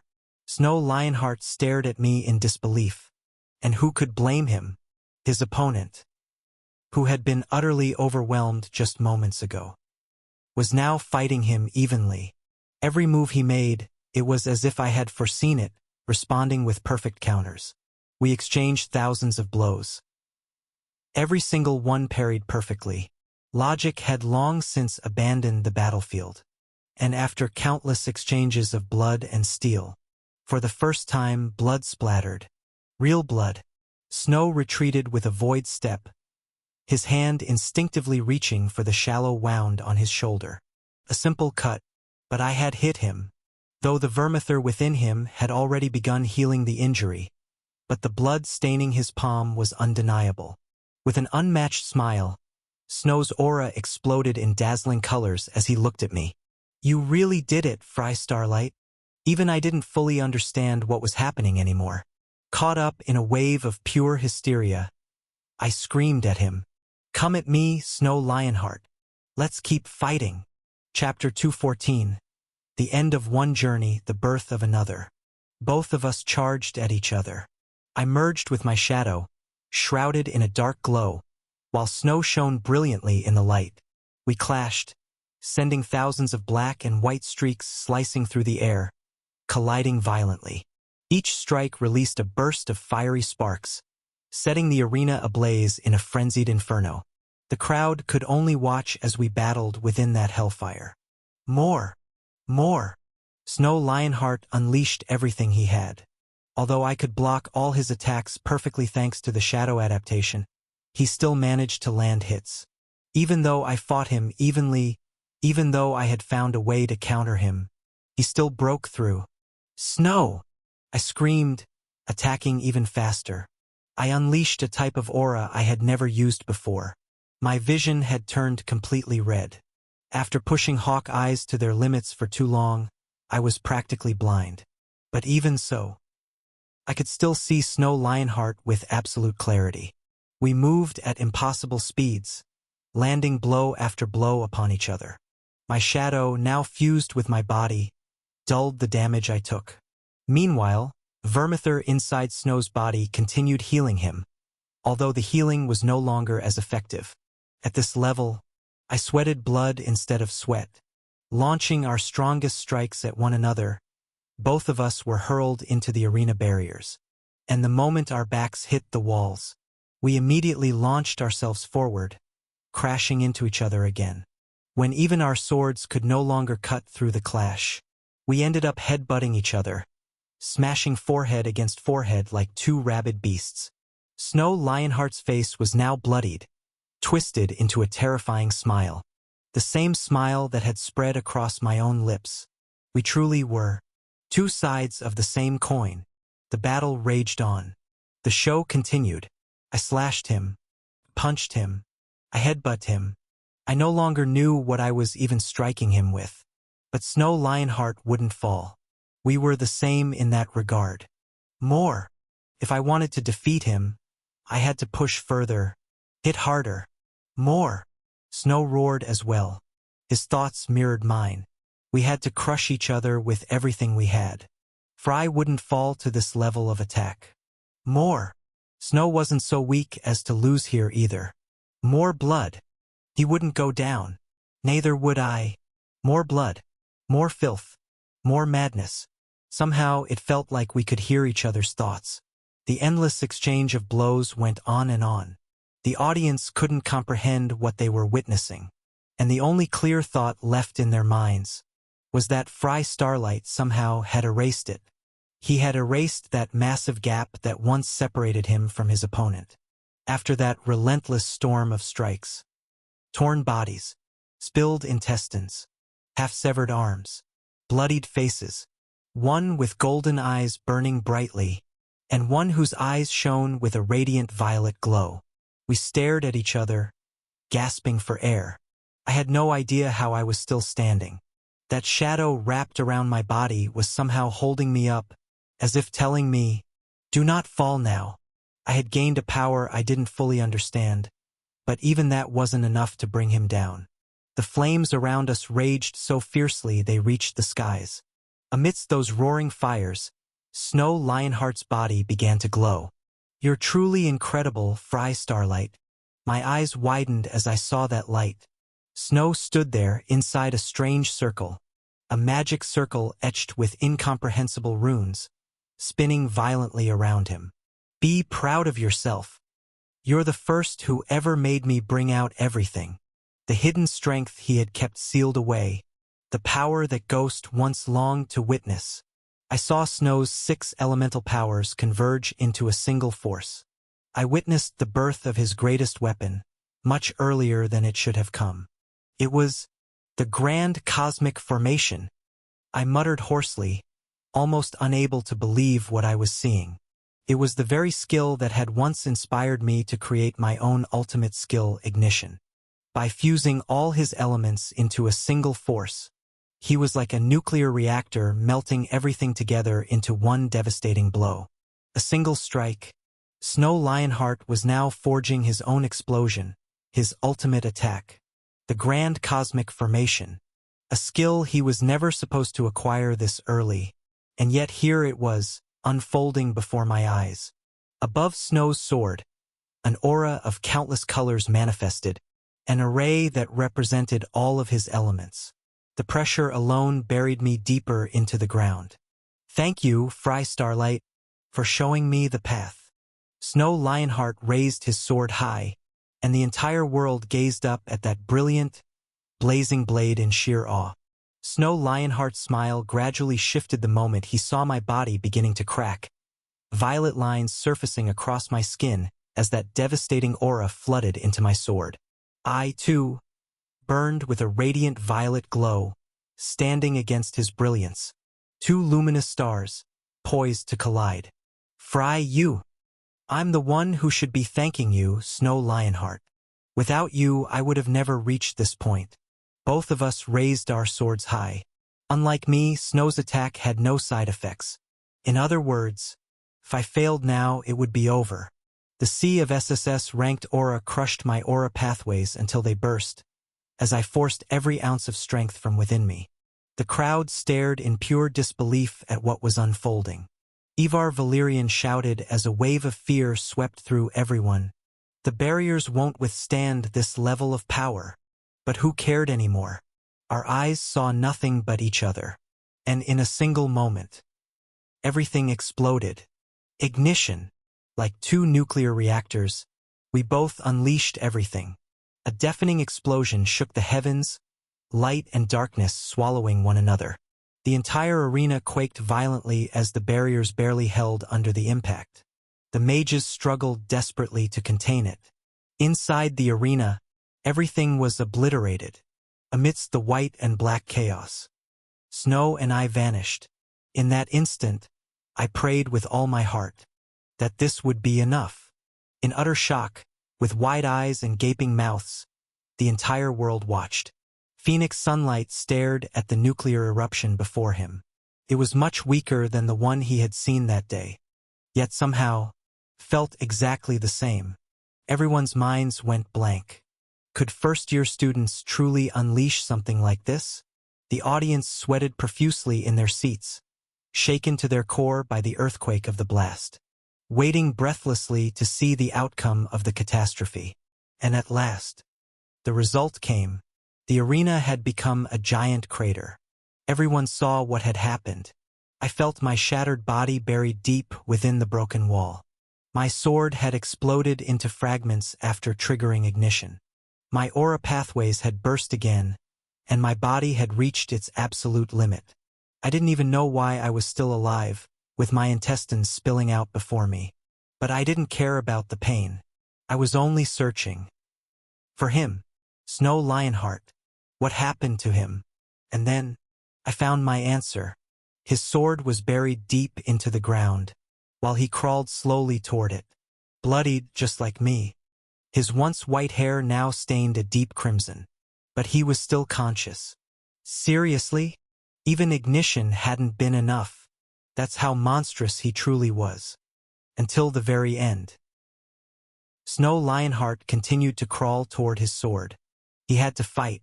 He couldn't fall, no matter what it cost. He stretched his hand toward the hilt, desperate to continue. His injuries were grave. Even Vermithor couldn't heal him unless he expelled it from his body. He knew that. He knew he had to grab his sword and keep fighting. But his hand never reached the hilt. Instead, it touched the chest of the bloodied figure standing above him, the man whose entrails dragged behind him on the ground. Hardly a single place on his body remained unscathed. Yet he stood, and came at him again, one draped in white, the other cloaked in black. Fry Starlight suddenly dropped to his knees, wrapping his arms around Snow's battered frame. Through the blood and grime that stained them both, Fry whispered hoarsely, "That's enough, hero." With the last ounce of his strength, Frey's left hand seized Snow's sword and dragged it to the ground. "Your journey has just begun, but mine." Summoning the final flicker of his consciousness, Fry drove the sword toward Snow's chest. "My journey ends here." That thrust, a hollow stab without aura or strength behind it. Yet it was enough. The entire world heard it loud and clear. Critical hit. Snow Lionheart's golden eyes flew wide open, staring at the blood-soaked youth before him. A reel of memories flashed before Snow's mind. All his struggles, all the vows he had sworn. He had vowed never to lose, no matter the cost. Yet, in the end, his awareness slowly sank. Into darkness. Silence fell. The entire world froze. Snow collapsed to the ground, unconscious. And Fry, barely clinging to consciousness, fell to his knees beside him, staring up at the sky. Above them, the colossal screens displayed the words he had longed to see with all his heart. Words crowning a journey of relentless suffering, brutal battles, and incomparable agony.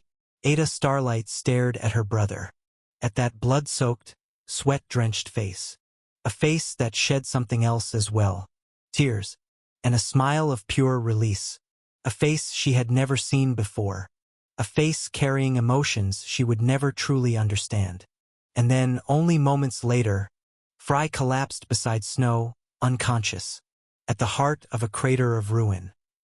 Before the stunned eyes of a world that had just witnessed a miracle of madness. Everything ended with those simple, unforgettable words. Winner of the Victoriad, Fry Starlight. Chapter 215. The Death of Light. It was over. The grandest event had come to an end, shaking the very foundation of the Empire to its core. Several figures leapt into the massive crater, rushing toward the two young men lying motionless at its center. Both of them were in a dire state, especially Fry Starlight, who could barely breathe. Meanwhile, the audience was still frozen in shock. Did the hero really lose? To whom? Fry Starlight? Many simply couldn't accept it. The blessed hero, hailed as the most gifted prodigy in history, had fallen, even after unleashing all his power. And the shame of House Starlight, the one once branded a black stain upon their noble legacy, had achieved the impossible before their very eyes. The crowd grew more and more agitated. There must be some trick. He must have cheated. There's no way his strength could have risen that much in such a short time. The unrest snowballed with every word, a single whisper of doubt enough to ignite an uproar of resentment. Even unconscious, Fry Starlight found no mercy. Not even the towering figures among them knew exactly how Fry had done it. But to accuse him of cheating? That was nothing but slander. How could someone so insignificant deceive the eyes of the giants themselves if he had truly cheated? In truth, their accusations were an unconscious insult to their own pride. Phoenix Sunlight seethed, struggling to contain his anger as he listened to their pitiful cries. Bastards! Save your breath, Iris Sunlight said, resting his chin in his hand as he continued to watch Fry below with ever-glowing eyes. Their anger, it's nothing but proof of their own weakness. A reminder of just how pathetic this world truly is. With a detached tone, Iris went on. Fry Starlight is a being apart from the rest. Despite coming from a strong lineage, his talent was far inferior to that of his opponents. To see him defeat monsters who were deemed invincible, to witness a miracle with no equal. Of course they can't accept it, because if they did, they'd have no choice but to admit they themselves are nothing more than failures. Most people surrender before the battle even begins. They comfort themselves with cheap excuses. Life was unfair. I wasn't talented enough. They fed those lies to their own souls, to soothe the sting of their own cowardice.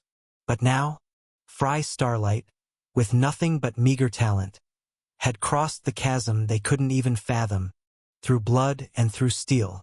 Of course they wouldn't acknowledge him. Acknowledging Fry would be like driving a dagger into their own hearts. And so, Fry Starlight, even while unconscious, you must endure this too. What a miserable, cruel reality. Phoenix Sunlight said nothing. He knew that Iris was right. Every word had struck painfully deep.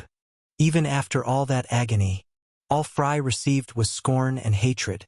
There was no justice in this world.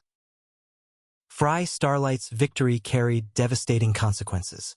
consequences so vast they had yet to be fully understood. The church, those who had pinned all their hopes on their promised hero, stared in disbelief. Joseph Blatter, his glowing eyes dark and cold, glared down at Fry from his seat.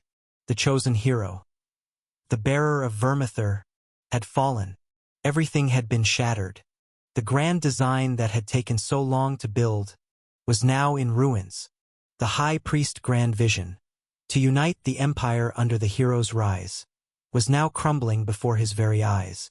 Victory at the Victoriad would have solidified Snow's standing, rallying countless followers under his banner. But that ugly ending had destroyed everything. The promised hero had fallen to the disgrace of House Starlight. No tale could surpass such a devastating narrative. The priest struggled to contain his composure. If only he had used Vermithor, but that was impossible. Flaming weapons were strictly forbidden in the Victoriad from the start. Just who is that boy? Fry Starlight. How could he fight like that? How had he defeated their chosen hero? Suddenly, Fry Starlight had become the center of every conversation. And no one burned with more fury than the church. Many of them were shaken by the hero's defeat. Some were outright enraged. But amidst all the chaos, there was one woman, only one, who remained perfectly calm. Saintess Eurasia. Seated quietly behind the high priest, her face showed no emotion. With a voice as serene as ever, she spoke. Why do you all wear such expressions now? Simultaneously, the three priests turned toward her, desperate for an explanation. Whether the hero wins or loses, it changes nothing, she said calmly. Whoever claimed the hero would win every battle. He was not a god. From the moment Snow Lionheart bore Vermithor, every action he took became part of the Lord of Light will. If he lost here, then there must be wisdom behind it. The Lord of Light made no mistakes. There is a reason for this defeat. One way or another, blessings will follow. That was her message. Their God did not forsake them. There was purpose even in loss.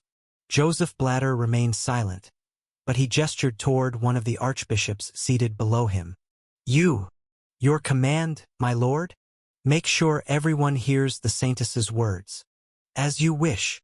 Joseph Blatter did not resemble a simple clergyman despite his robes. He was more like a general, a ruthless strategist orchestrating every detail.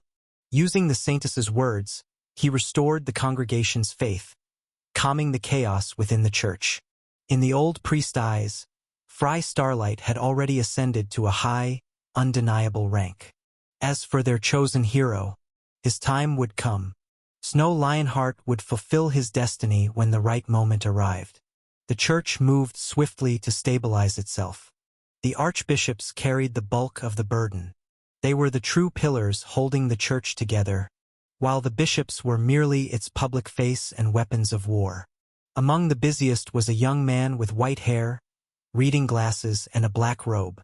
He slipped away quietly amidst the chaos. "Hey, Micah, where are you going? We're not done here," one of the archbishops shouted after him. But Micah Starlight merely waved back with a lazy smile. "Cover for me for a while. I spotted my family nearby." With that mischievous grin, Micah Starlight strode off. "I must go pay my respects." The other archbishops stared at him in disbelief, but none dared complain. He was, after all, their strongest archbishop, their greatest prodigy. Even among equals, human beings were never truly the same. Chapter 216. The Birth of Shadow. The Victoriad final had ended, but it would not easily fade from the minds of those who had witnessed it. That battle had made everything else feel utterly meaningless. And now, a cloud of questions loomed over the empire, none larger than the mystery of the young man named Fry Starlight. The future had become utterly unpredictable. Mikar Valerian, the current emperor, had seen everything with his own eyes. "Khan, get in touch with Ivar as soon as possible. Tell him to come to me." Understood. It was time to uncover the truth behind all this, to find the real source of that overwhelming power. Meanwhile, the current head of House Starlight wasn't sitting quietly. She was running through the corridors, Carmen trailing close behind. Ada, there's no point in going now. We won't be able to do anything. Our family's healers are already taking care of him. There's no need to worry, for heaven's sake. Ada didn't listen at all. She simply kept running, rushing toward her brother. Carmen sighed quietly, watching Ada disappear down the hallway. Young people are always so restless. Carmen walked slowly, no longer bothering to chase after her. After all, Fry was receiving treatment nearby. While walking, she casually pulled out a luxurious cigar, igniting it with a flick of her fingers. Hoof! The elegant lady of House Starlight exhaled a cloud of smoke, leaning calmly against the wall. She wore white trousers, a white shirt, and a black blazer, her hands covered with sleek gloves. With that cigar in hand, she looked nothing short of striking. Powerful, composed. She stared indifferently at the wall in front of her, lost deep in thought. From time to time, people passed by, workers from the arena or lost spectators. As she was about to finish her cigar, she heard footsteps approaching. Carmen immediately sensed the powerful aura radiating from the figure. Yet she didn't bother to look. After all, powerful warriors filled these stands by the hundreds. But then the voice spoke, and her eyes snapped wide open. Still smoking as always, huh? You haven't changed a bit. A familiar voice. Carmen turned around, stunned.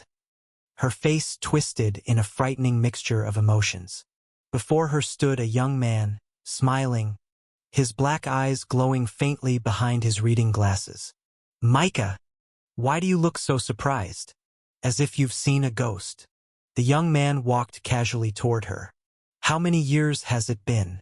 I don't even remember anymore. He had grown. He had grown so much that Carmen was rendered speechless. It's been a while, Mother. Micah was perfectly calm, in stark contrast to Carmen's shaken state. No matter how one looked at it, this didn't feel like a reunion between a mother and her long-lost son. Their eyes locked in silence for a moment.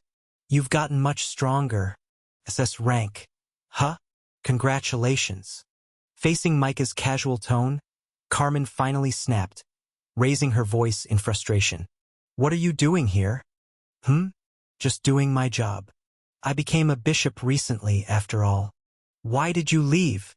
Carmen's voice trembled as she shouted. Why? Did you abandon the family? At a time when House Starlight had been struggling, their greatest talent had walked away, choosing instead to follow the path of light and join the church. It had been a devastating blow. Why did you abandon us?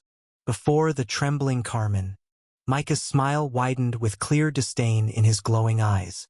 You can't even say it properly, can you? What you really want to ask is why I abandoned you, Mother. He moved closer to her, his eyes sharp. But you can't say that, because people like you don't even deserve the question. Micah leaned in closer, his face mere inches from hers. How dare you even ask? You who abandoned me when I couldn't even stand on my own 2 feet? Know your place, you wretched old hag. Carmen remained silent, because his words carved deep into her, dredging up memories she had buried long ago. Micah resumed walking, his usual smile returning. But you'll always be my mother, won't you? Even if you're nothing more than a filthy old hag. He turned back one last time. So heed my warning. Leave House Starlight. If you stay, death is all that awaits you. With those parting words, Bishop Micah Starlight walked away. Behind him, Carmen stood frozen in place, shattered by meeting her only son after all those long, lonely years. For the first time in a very, very long time, she felt a true emptiness inside her heart. And thus, the final day of the Victoriad came to an end, marking the end of an era. Fry Starlight's POV. Darkness. An endless, suffocating darkness. I clutched my body tightly, overwhelmed by an unbearable emptiness. I knew I was dreaming again. I dreamt of my family, my world, just like always, but this time they left. They left without saying a word. I tried to run after them. But it was useless. They simply abandoned me, drowning alone in the void. I had always wondered, after everything I've gone through here, am I truly worthy of returning to that place? Am I, the version of myself who survived in this blood-soaked world, still fit to call them family? I was no longer the fragile writer I once was. I knew it better than anyone, how much I had changed, into the monster I had become. Returning to my world, to my family, was the only thing I ever wanted. I had yearned for it so desperately that I walked through hell itself. But now, I was terrified. Terrified of what would happen if they saw what I had become. Would they really accept this version of me as their son?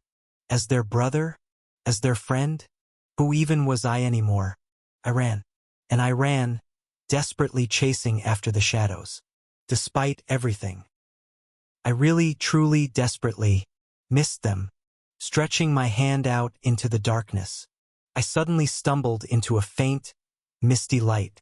Startled, I jolted awake, gasping for breath. Frantically, I reached out, trying to feel my surroundings. I was lying on a bed, my eyes covered by a thick blindfold. When I tore it off, I could barely see anything at all. Pain shot through my skull. My body was wrapped in bandages from head to toe. Slowly, my hazy mind started to piece everything together. I leapt up instinctively. My vision was still blurry, a side effect of pushing Ascension and Hawk eyes beyond their limits for too long.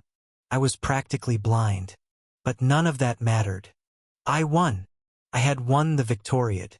Those memories. That insane battle. They weren't a dream. They were real. I had done it. I did it. 2 years of struggle. 2 years of agony. My heart felt like it might explode inside my chest. Immediately, I summoned my personal laptop from Balerian's storage tattoo, my hands trembling as I held it. I slumped to the floor, sweating so profusely it felt like I was about to lose my mind. I opened the laptop. The answer I had bled and suffered for. The screen flickered on. I couldn't see clearly. I had to press my face right up against it. The author tools had vanished completely. Only a few words remained on the screen. Barely able to make them out, I read, in bold letters across the interface, Final mission. Win the Victoriad. Completed. Reward, 10,000 achievement points. System question. The author may now submit one question to the system engineer, who must answer, no matter what the question is. Chapter 217. Ashes of Hope. Fry Starlight POV. I clicked the question button without hesitation. At that moment, I felt my very soul shudder, not just my body. Anticipation, longing, fear, all surging toward that unknown future. The moment I clicked on the question option, unexpected words appeared before me, stopping me in my tracks. Free advice. Think carefully before using your system question. Who knows what the future holds? Regret may come too late. An overwhelming emptiness swallowed me. A new tip appeared, alongside the usual direct and random advice, something I had never seen before. The system was literally telling me not to use my system question right now. Regret? Future? I clenched my fists tightly, struggling to contain the flood of emotions surging within me. Are you kidding me right now? You want me to hesitate? Now, after everything? After all the suffering? Without thinking, I completely ignored the warning. To hell with you and your stupid advice. I didn't want your bullshit. I wanted an answer. The path back to them. Word for word, I typed the question that had haunted my mind for thousands, no, millions of times. How can I return to my world, to my family, to my life? At that moment, it felt as if everything around me froze. My entire world stopped. Even time itself seemed to halt. The screen went black. Everything vanished. And from deep within the laptop, I could feel a presence awaken. At that moment, I heard a voice. His voice. So, you've used it in the end. The system question. Even though I warned you, you would regret it. His voice sounded mechanical, inhuman, a voice I had never heard before. And yet, for some reason, every word he spoke stirred something deep within my being. It was him. He was the one behind everything that had happened to me until now. I felt my head burning with rage. I screamed, "You bastard!" I pressed my forehead against the screen. "You bastard! Burn in hell along with your damn advice."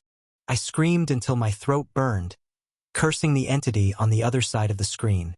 I cursed, and cursed, and cursed again, for a long, long time, all while he simply listened in silence. "Damn you! Just tell me. Tell me. How do I go back to my world?" I couldn't endure this anymore. I couldn't fight anymore.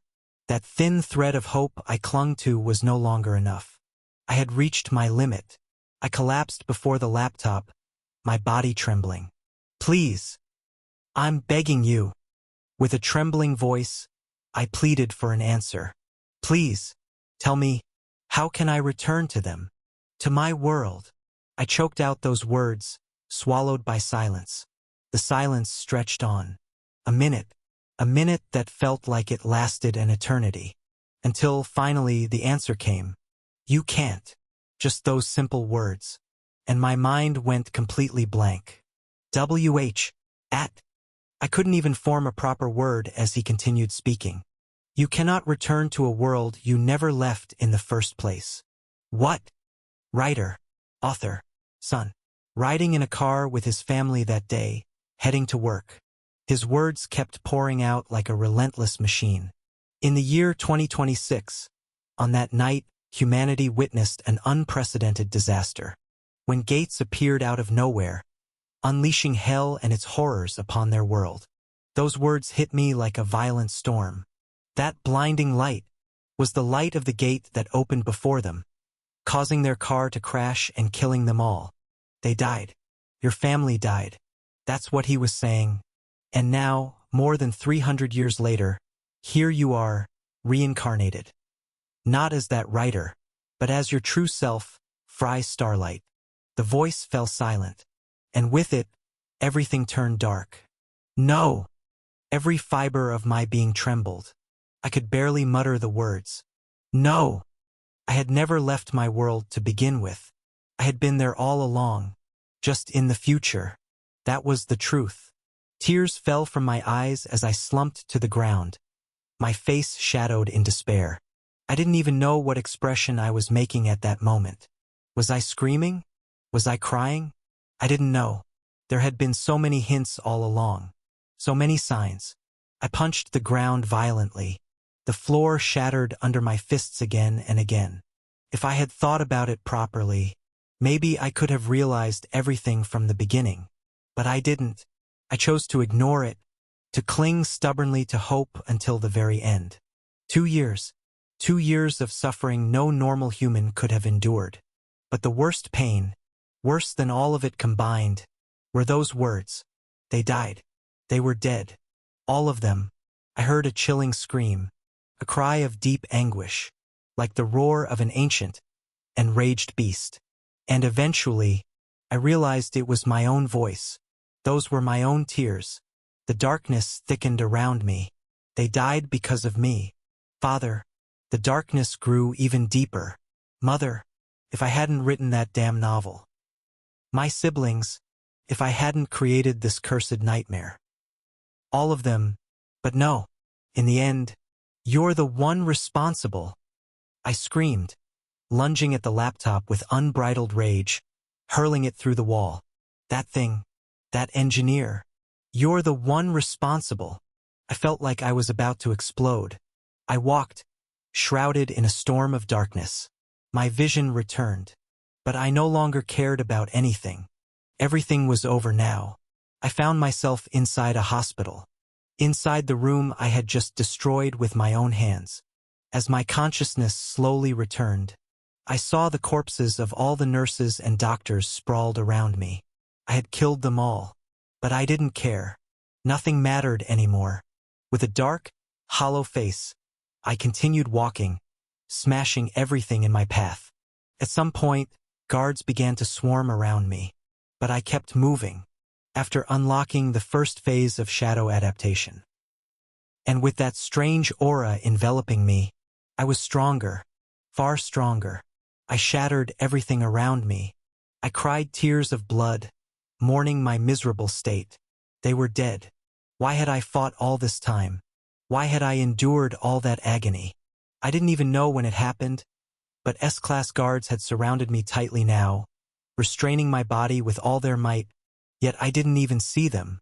All I could see were their corpses, the corpses of my family. Ah, it's pointless. Yes, it was pointless. There's no point in living anymore. Everyone around me shuddered in fear as my body began to crack, purple lines spreading across it like dreadful scars. Let's end this pathetic suffering. The violent surge of aura intensified, and everyone nearby felt an overwhelming terror. I saw Ada, Carmen, and many others. Many eyes were watching me, but I no longer cared. I closed my eyes, ready to detonate my body and put an end to everything. I screamed, "Ignition!" as Fry Starlight's body cracked apart, unleashing a horrifying wave of aura. Everyone around him was gripped by terror, the fear of that young man. Normally, Fry would unleash ignition through detonating a weapon, not his own body. His body was supposed to be merely a medium, but now, that young man was about to explode himself.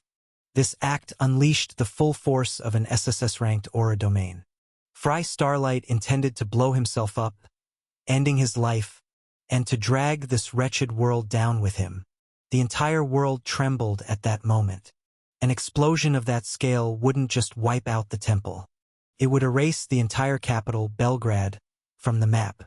Ada Starlight watched helplessly as her brother, swallowed by darkness, headed toward his own destruction. And then, as if by some miracle, before the young man could explode, the serpent tattoo on Frey's left arm blazed with a brilliant blue light. The serpent coiled tightly around his body, and from that hand emerged a cursed, pitch-black sword. The sword moved as if it had a will of its own, rising upward and forcefully absorbing all the explosive aura. Valyrian had devoured it all, pulling the death-bound aura high into the sky. A towering column of ominous black aura shot into the heavens, piercing through the S-ranked dome protecting the temple, shattering it like fragile glass, and continued on, carving a massive hole through the clouds above. The entire world witnessed that pillar. Everyone in the temple, the citizens of Belgrade, all stared in horror at that dreadful sight. Those who had been at the island trial had seen it before. Among them, Phoenix Sunlight stared at the young man, rushing toward him, toward Fry Starlight. The sword on his left hand had saved them, forcibly casting that black death away into the sky. Slowly, the darkness dissipated, and there he was. Fry, his body cracked and broken, his eyes lifeless, like an ancient, withered corpse. Ada Starlight watched in silence, as her brother collapsed slowly to the ground. That final expression he wore was forever burned into her memory. The expression of someone who had lost everything. The face of someone who had chosen death. That was Fry Starlight. Chapter 218. When Death Becomes a Mercy 1. The light at the end of the tunnel had finally gone out, leaving behind only darkness and an unbearable emptiness within Fry Starlight's broken body. The temple was thrown into complete chaos after the recent catastrophe, while efforts were made to cover up the incident as much as possible after the entire capital witnessed the enormous aura pillar that shattered the very sky itself. As if the uproar from the Victoriad and its shocking finale hadn't been enough, Ivar Valyrian, dressed in his formal suit, moved with a contingent of soldiers toward a deep point within the temple. After passing through many guards, Ivar began descending a long staircase leading to the underground floors. Deeper and deeper he went, down into the temple's hidden layers beneath the earth. Finally, he reached the lowest and deepest point. There, in a massive underground hall, dozens of personnel were scattered about, busy operating all kinds of arcane machinery. With a grim face, Ivar Valyrian pushed through the crowd and approached a woman in her 30s sitting at the forefront. "Report," he said curtly. The woman stood and answered promptly. No change in his condition. He hasn't resisted at all. But he shows no willingness to cooperate either.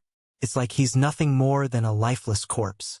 No matter what we do, he shows no reaction whatsoever. You're telling me that all of you couldn't extract information from a 17-year-old boy?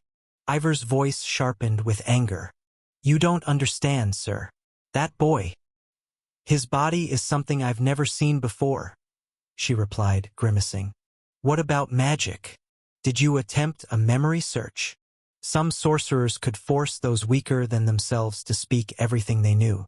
Yet even so, the woman's expression tightened further. We tried. It didn't work. She hesitated, then continued. He withstood it.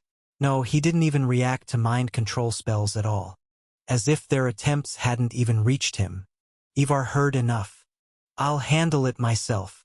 He pressed deeper inside, past a thick iron gate and into even darker depths. There, behind massive steel bars, was a single chamber. Chains.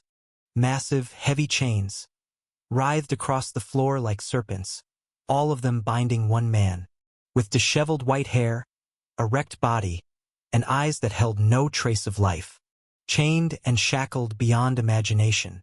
Fry Starlight, the one responsible for the recent disaster. Ivar stared at him, a hint of disbelief in his eyes. Is this really the same boy? He still remembered the day Fry had sat across from him, speaking to him, intriguing him, making him wonder what kind of future awaited this boy. And yet this was what it all led to. Ivar felt a chill race down his spine. The boy's face now looked terrifying. Madness lingered in those dead eyes. Fry Starlight, are you enjoying your stay here? Ivar stood before him, speaking.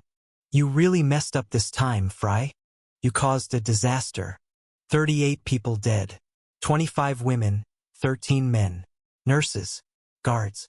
That's your kill count, Fry. Do you even understand what that means? A murderer. Someone who had slaughtered the innocent with nothing but his bare hands.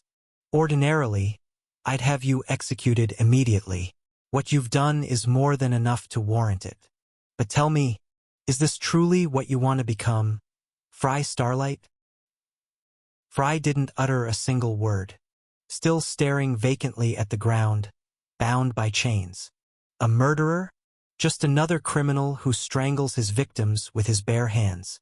Ivar's words didn't reach him. In a flash, Ivar grabbed Frey's face roughly, forcing him to look up. Don't play games with me, Starlight. Do you really think you'll get away with claiming insanity? He squeezed Frey's face harshly. After killing all your victims, you went ahead and unleashed that thing. Ivar Valerian was finally getting to the important points. Awakened at C+ rank, yet unleashed an SS rank attack that shattered the temple's dome in a single second. It was an event that defied all logic. But the number of witnesses was far from small. What are you hiding, Fry Starlight? Ivar's hand struck Frey's face hard. A power like that, coming from someone with mere a rank talent. Slap. A force that nearly obliterated the temple and not just killing 38 people. Slap. It could have wiped out thousands. Slap. Ivar slapped Frey's face repeatedly until the boy's cheeks swelled, blood dripping endlessly from his mouth. Yet those eyes never blinked, only further fueling Ivar's anger. At this level, you've risen to become a potential threat to the Empire itself. I should kill you right here with my own hands, yet I'm giving you a chance. Holding Frey's bloodied face still, he continued, think carefully before you answer. You won't just bring death upon yourself. Your entire family will fall with you if you're condemned any further. Ivar tried to force Fry into speaking. How did you unleash that attack? A demonic contract, he roared, punching Fry again. Did you make a contract with the Ultras? Punch. Did you sell your body for cursed power? Punch. Only to turn around and slaughter your own kin? Punch. Answer me. What's your secret? What are you hiding? There was no logical explanation. No matter how he thought about it, The only answer that made sense was a demonic contract. A pact of the highest, most insane level. And yet even that possibility seemed absurd. Fry showed no signs, and even the church hadn't detected anything. The entire matter was an unfathomable mystery. One only Fry himself knew the answer to. Speak! Have you truly sunk so low as to sell your soul for mere power? Ivar couldn't get a single word out of the boy, until suddenly, for the first time, something changed. He he he. He laughed. Fry laughed. A broken, hollow laugh while staring blankly at Ivar, as if mourning everything. I tried to die. Fry finally spoke. I wanted to die, ha ha ha. But even that choice was stolen from me. Not only did they take everything from me, they even robbed me of death itself. So what the hell am I supposed to do now? Fry laughed harder, while Ivar's frown deepened into a scowl. What the hell are you saying? You should have let me do it. Fry kept laughing uncontrollably. You should have let me erase this damned world. Now you'll all live long enough to see hell alongside me. What a damn ending. What the? You're all going to die anyway. What was he even saying? Every last one of you. But I'm the only one who can't. Fry Starlight clenched his teeth and screamed. Ignition! But nothing happened. You see? The cursed snake binds my body. Shut that damned mouth of yours. With a brutal punch, Frey's head snapped backward, swinging back and forth. Yet even then he kept laughing, groaning and chuckling like a madman. There's no point anymore. It's already over. I said shut up. Ivar pulled out a muzzle and strapped it onto Frey's face, forcibly silencing him. Even with the muzzle in place, Fry continued to laugh and moan in broken, eerie sounds, while Ivar Valyrian couldn't fully comprehend what was happening. What could have possibly driven that boy to such madness? And what exactly had he been ranting about earlier? Ivar eventually lost hope in the boy, leaving him behind. As soon as he returned to the massive hall, Ivar let out a helpless sigh. How had that boy managed to get under his skin like this? How had his body trembled with such insanity? Just, what exactly was he? Chapter 219. When Death Becomes a Mercy 2.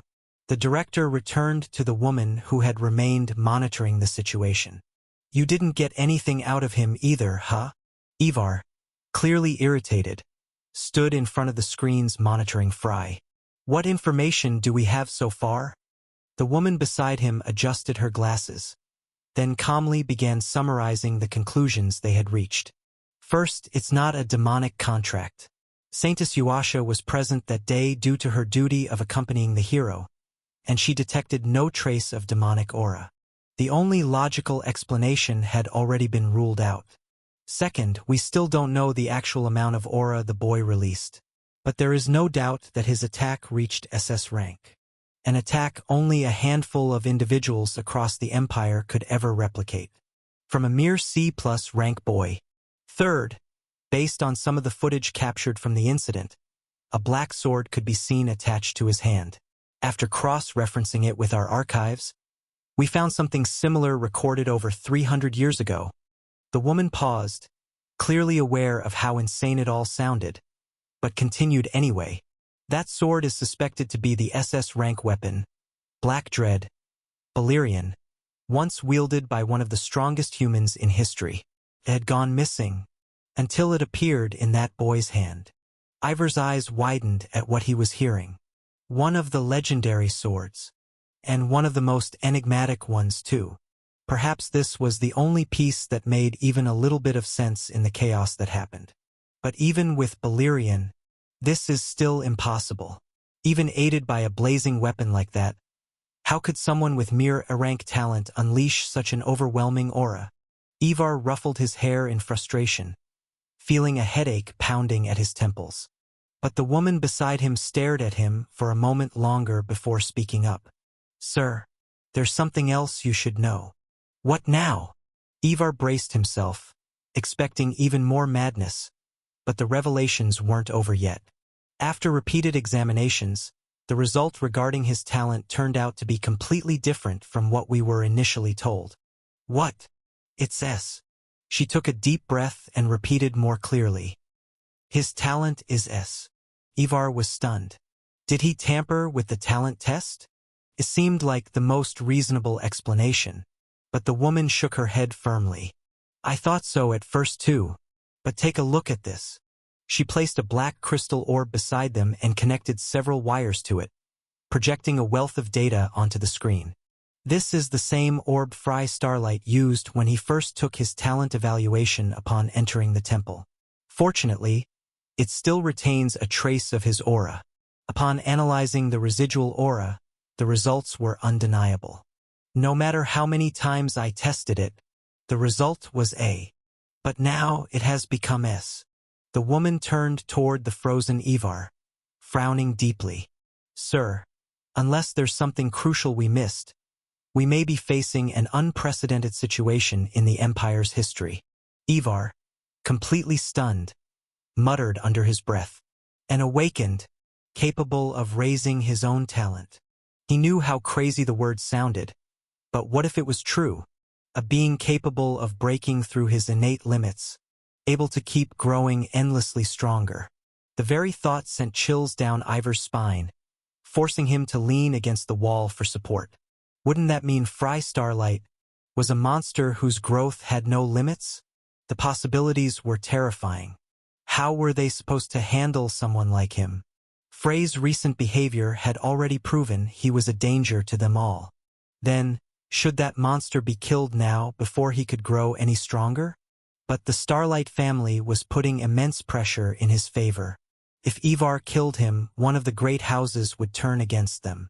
At a time when they were on the verge of war against the Ultras. Suddenly, Ivar grasped the true weight of the situation. His life, or his death. Ivar Valyrian closed his eyes heavily. Which one is the right choice? That dilemma was escalated to Emperor Mikar Valyrian himself on that very day. The heads of the noble houses, the leaders of the church, the great figures of the empire, each had their own opinion on this unprecedented matter. When Ivar asked his elder brother Mikar for his view, the emperor, leaning casually on his throne, answered simply, making the matter seem almost trivial. His value will determine his fate, whether he would become a blessing to the empire or its greatest curse. Mikar showed no intention of intervening directly in the matter. Instead, he left the decision entirely in the hands of the Empire's major powers.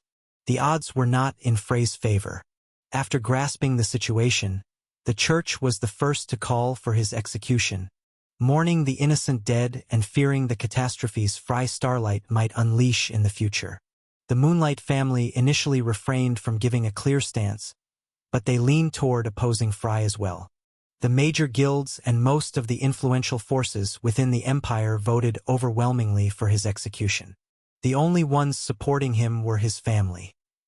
The Starlights alone. For days, Ada Starlight fought to protect her brother, standing firmly against the tidal wave demanding his death. She used everything at her disposal as the lord of a great house. But fear ruled the hearts of many, fear of what they had witnessed that day. Some saw this as an opportunity to eliminate him. Some simply wanted to destroy him before he grew even stronger.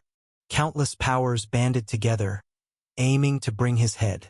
And behind the scenes, hidden hands moved, guided by none other than Prince Aegon Valyrian. He masterfully orchestrated everything from the shadows, and Ada found herself completely cornered. At first, she resisted well.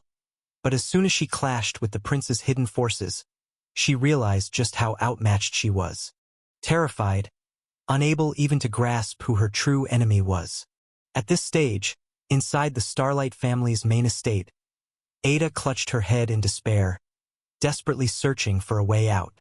At this rate, she would be forced to watch her brother's head fall before her eyes. Just imagining it made her feel as if her entire world was collapsing around her. What do I do? How could she save him? How could she pull him out of this catastrophe? Fry had crossed a forbidden line this time. His situation was catastrophic.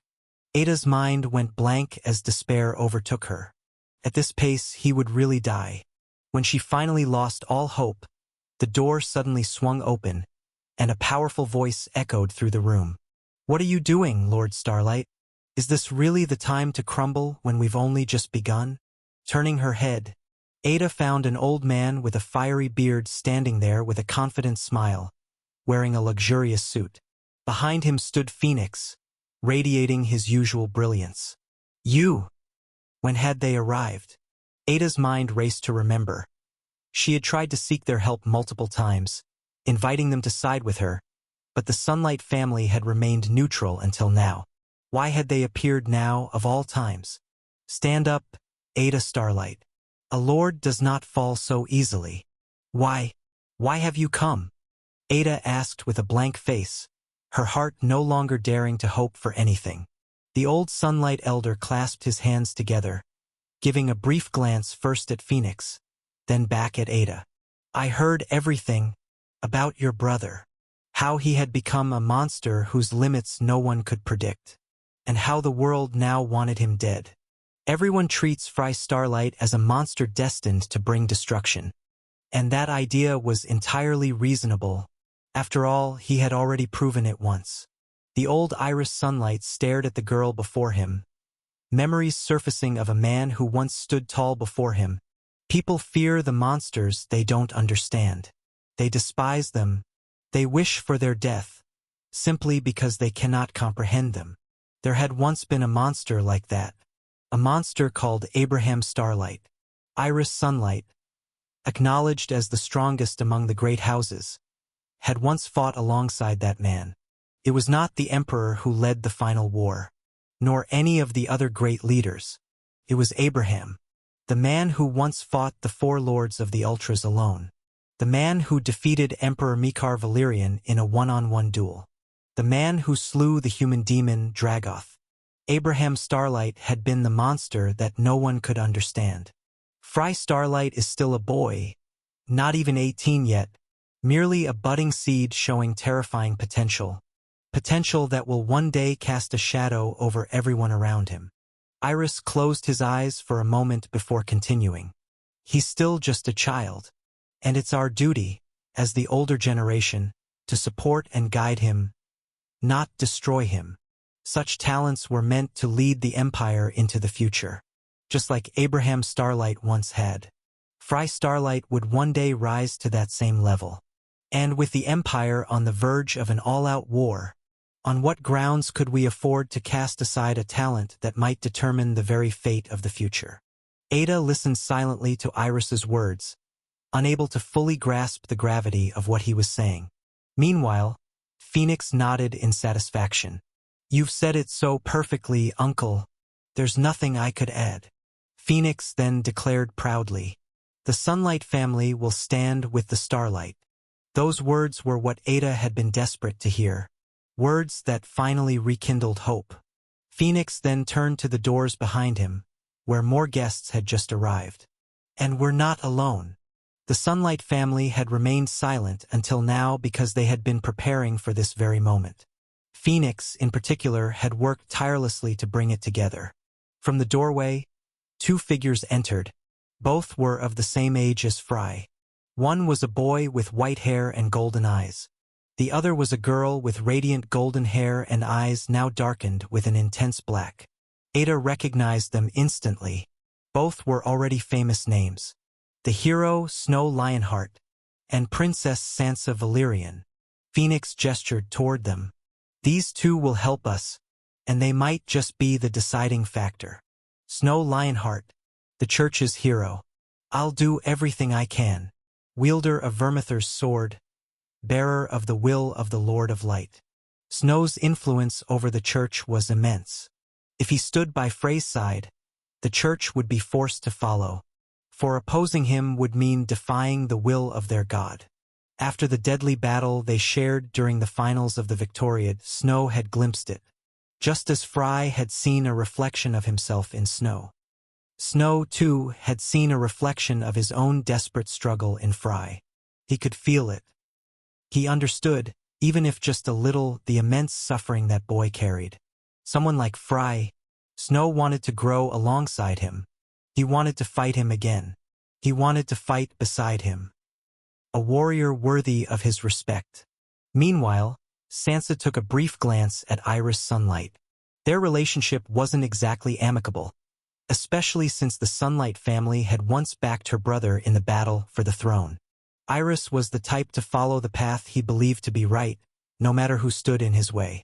Thus, he showed no sign of stepping back today either. But today's gathering was for a different cause. Fry Starlight, he was someone precious to her, someone who had already lost everything, the only one who had ever treated her like a real human being. Even when everything inside her screamed otherwise. Someone like him, she would never allow him to die. I'll do whatever I can to help. Everyone nodded at once. Phoenix turned back toward Ada. Come on, let's save Fry. Ada couldn't find the words. She barely managed to hold back her tears, because at last, something she had lost during these agonizing days had finally returned. Hope. Chapter 220. The one who was always there. Fry Starlight's POV. Damn you. Damn you. Damn you. I cursed again and again and again. Balerion, you treacherous bastard. The cursed serpent coiled tighter around me than the chains ever could, suffocating me, choking out even the slightest trace of aura I might have released. Muzzled, shackled in the darkness, I kept cursing endlessly. Let me go. Let me blow everything up. Let me die. That's all I'm asking for. I wasn't asking for much. Just death. Just let me die, for God's sake. I had no reason left to live anymore. Not now. How could I continue breathing in a world that slaughtered my family, destroyed my life, and kept torturing me even after my reincarnation? It was supposed to be just a story. Just a damned novel I wrote during a wild bout of inspiration. Just a damned novel. So how the hell did it come to this?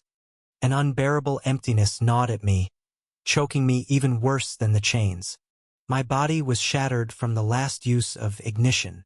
If not for that bastard Balerion, I would have blown everything to pieces. Even my own weapon had betrayed me. What did I have left now?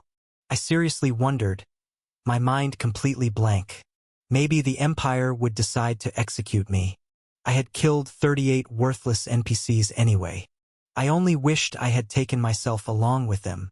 I had exposed everything. Maybe they really would kill me.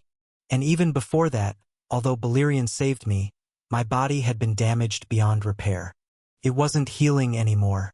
Maybe I would just die without doing anything else. Yes. Death, death, death, death, death, death, death, death, death, death. I want to die.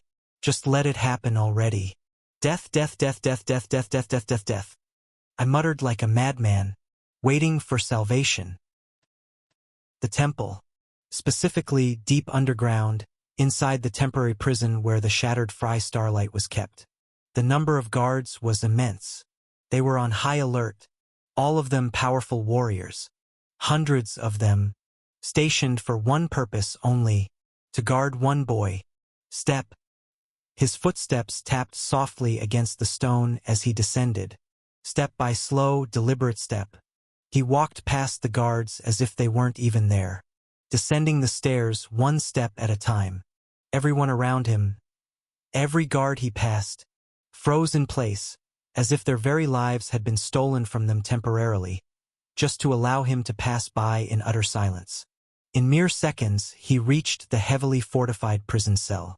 As if he had stopped time itself, he arrived there like it was nothing more than a casual stroll through a park. Not one of the most secure locations in the Empire. His body slipped through the massive iron door, as if phasing right through it, and appeared inside the cell. In that dark, desolate place, only two figures existed. Fry Starlight, who spent his days in a haze, sometimes cursing and spitting rage at the world, sometimes falling back into hollow silence. He sat there quietly now, staring at the ground. The figure approached him, shrouded in black, with one arm missing. At that moment, Fry Starlight raised his head, and what entered his vision was the true form of that being. a strange figure, dressed entirely in black from head to toe. Only the piercing blue eyes were visible, eyes that looked like glowing glass orbs. Frey's own eyes widened slowly. He didn't need evidence. He didn't need explanations. Those blue eyes said it all. It was him. The life that had been drained from Frey's body suddenly reignited. The gag over his mouth prevented him from speaking, so all he could do was hurl his broken body forward in rage. The rattling of chains echoed violently as they tightened, refusing to let Fry take even a single step closer.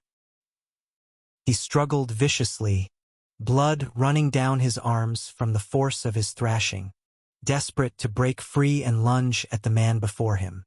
It was him, the one responsible, the one who had plunged him into this hell, standing right there in front of him, and yet Fry couldn't do a thing. No one could possibly understand the agony Fry Starlight felt in that moment. The engineer didn't seem moved at all by Frey's desperation. With his one remaining hand, the cloaked figure approached. In a flash, that hand pierced right through Frey's chest. A violent emptiness struck him as his chest was torn open. Their black and blue eyes locked.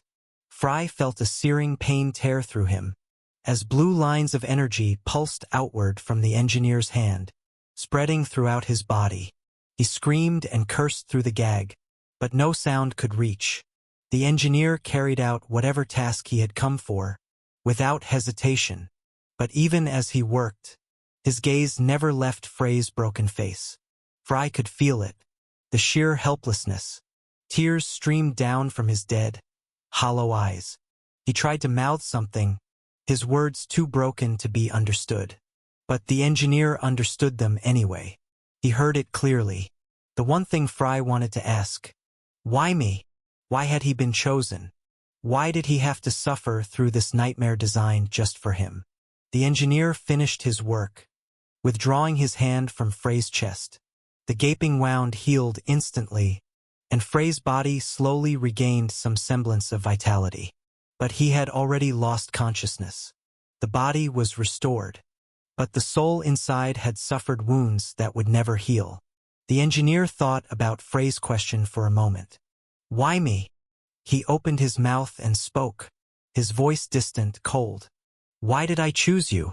Such a foolish question. I didn't choose you. From the very beginning, there was never anyone else. You were the only one. You don't even understand the simplest truths about yourself. You have no idea how long I've waited and waited. You're suffering? I saw it all. I was there. When you ran alone through the Eastern Nightmare Lands, fighting just to survive. Who do you think stood in the shadows, fending off the monsters that chased you? Who do you think guided you to the Shadow Sect, where you fulfilled your first destiny? I was there. When assassins came for your head, whether they served the prince or others, who turned their blades aside, unseen, I was there. When the invasion came to the temple, who twisted the strings, showing the enemies a false future, just so you could survive, I was there.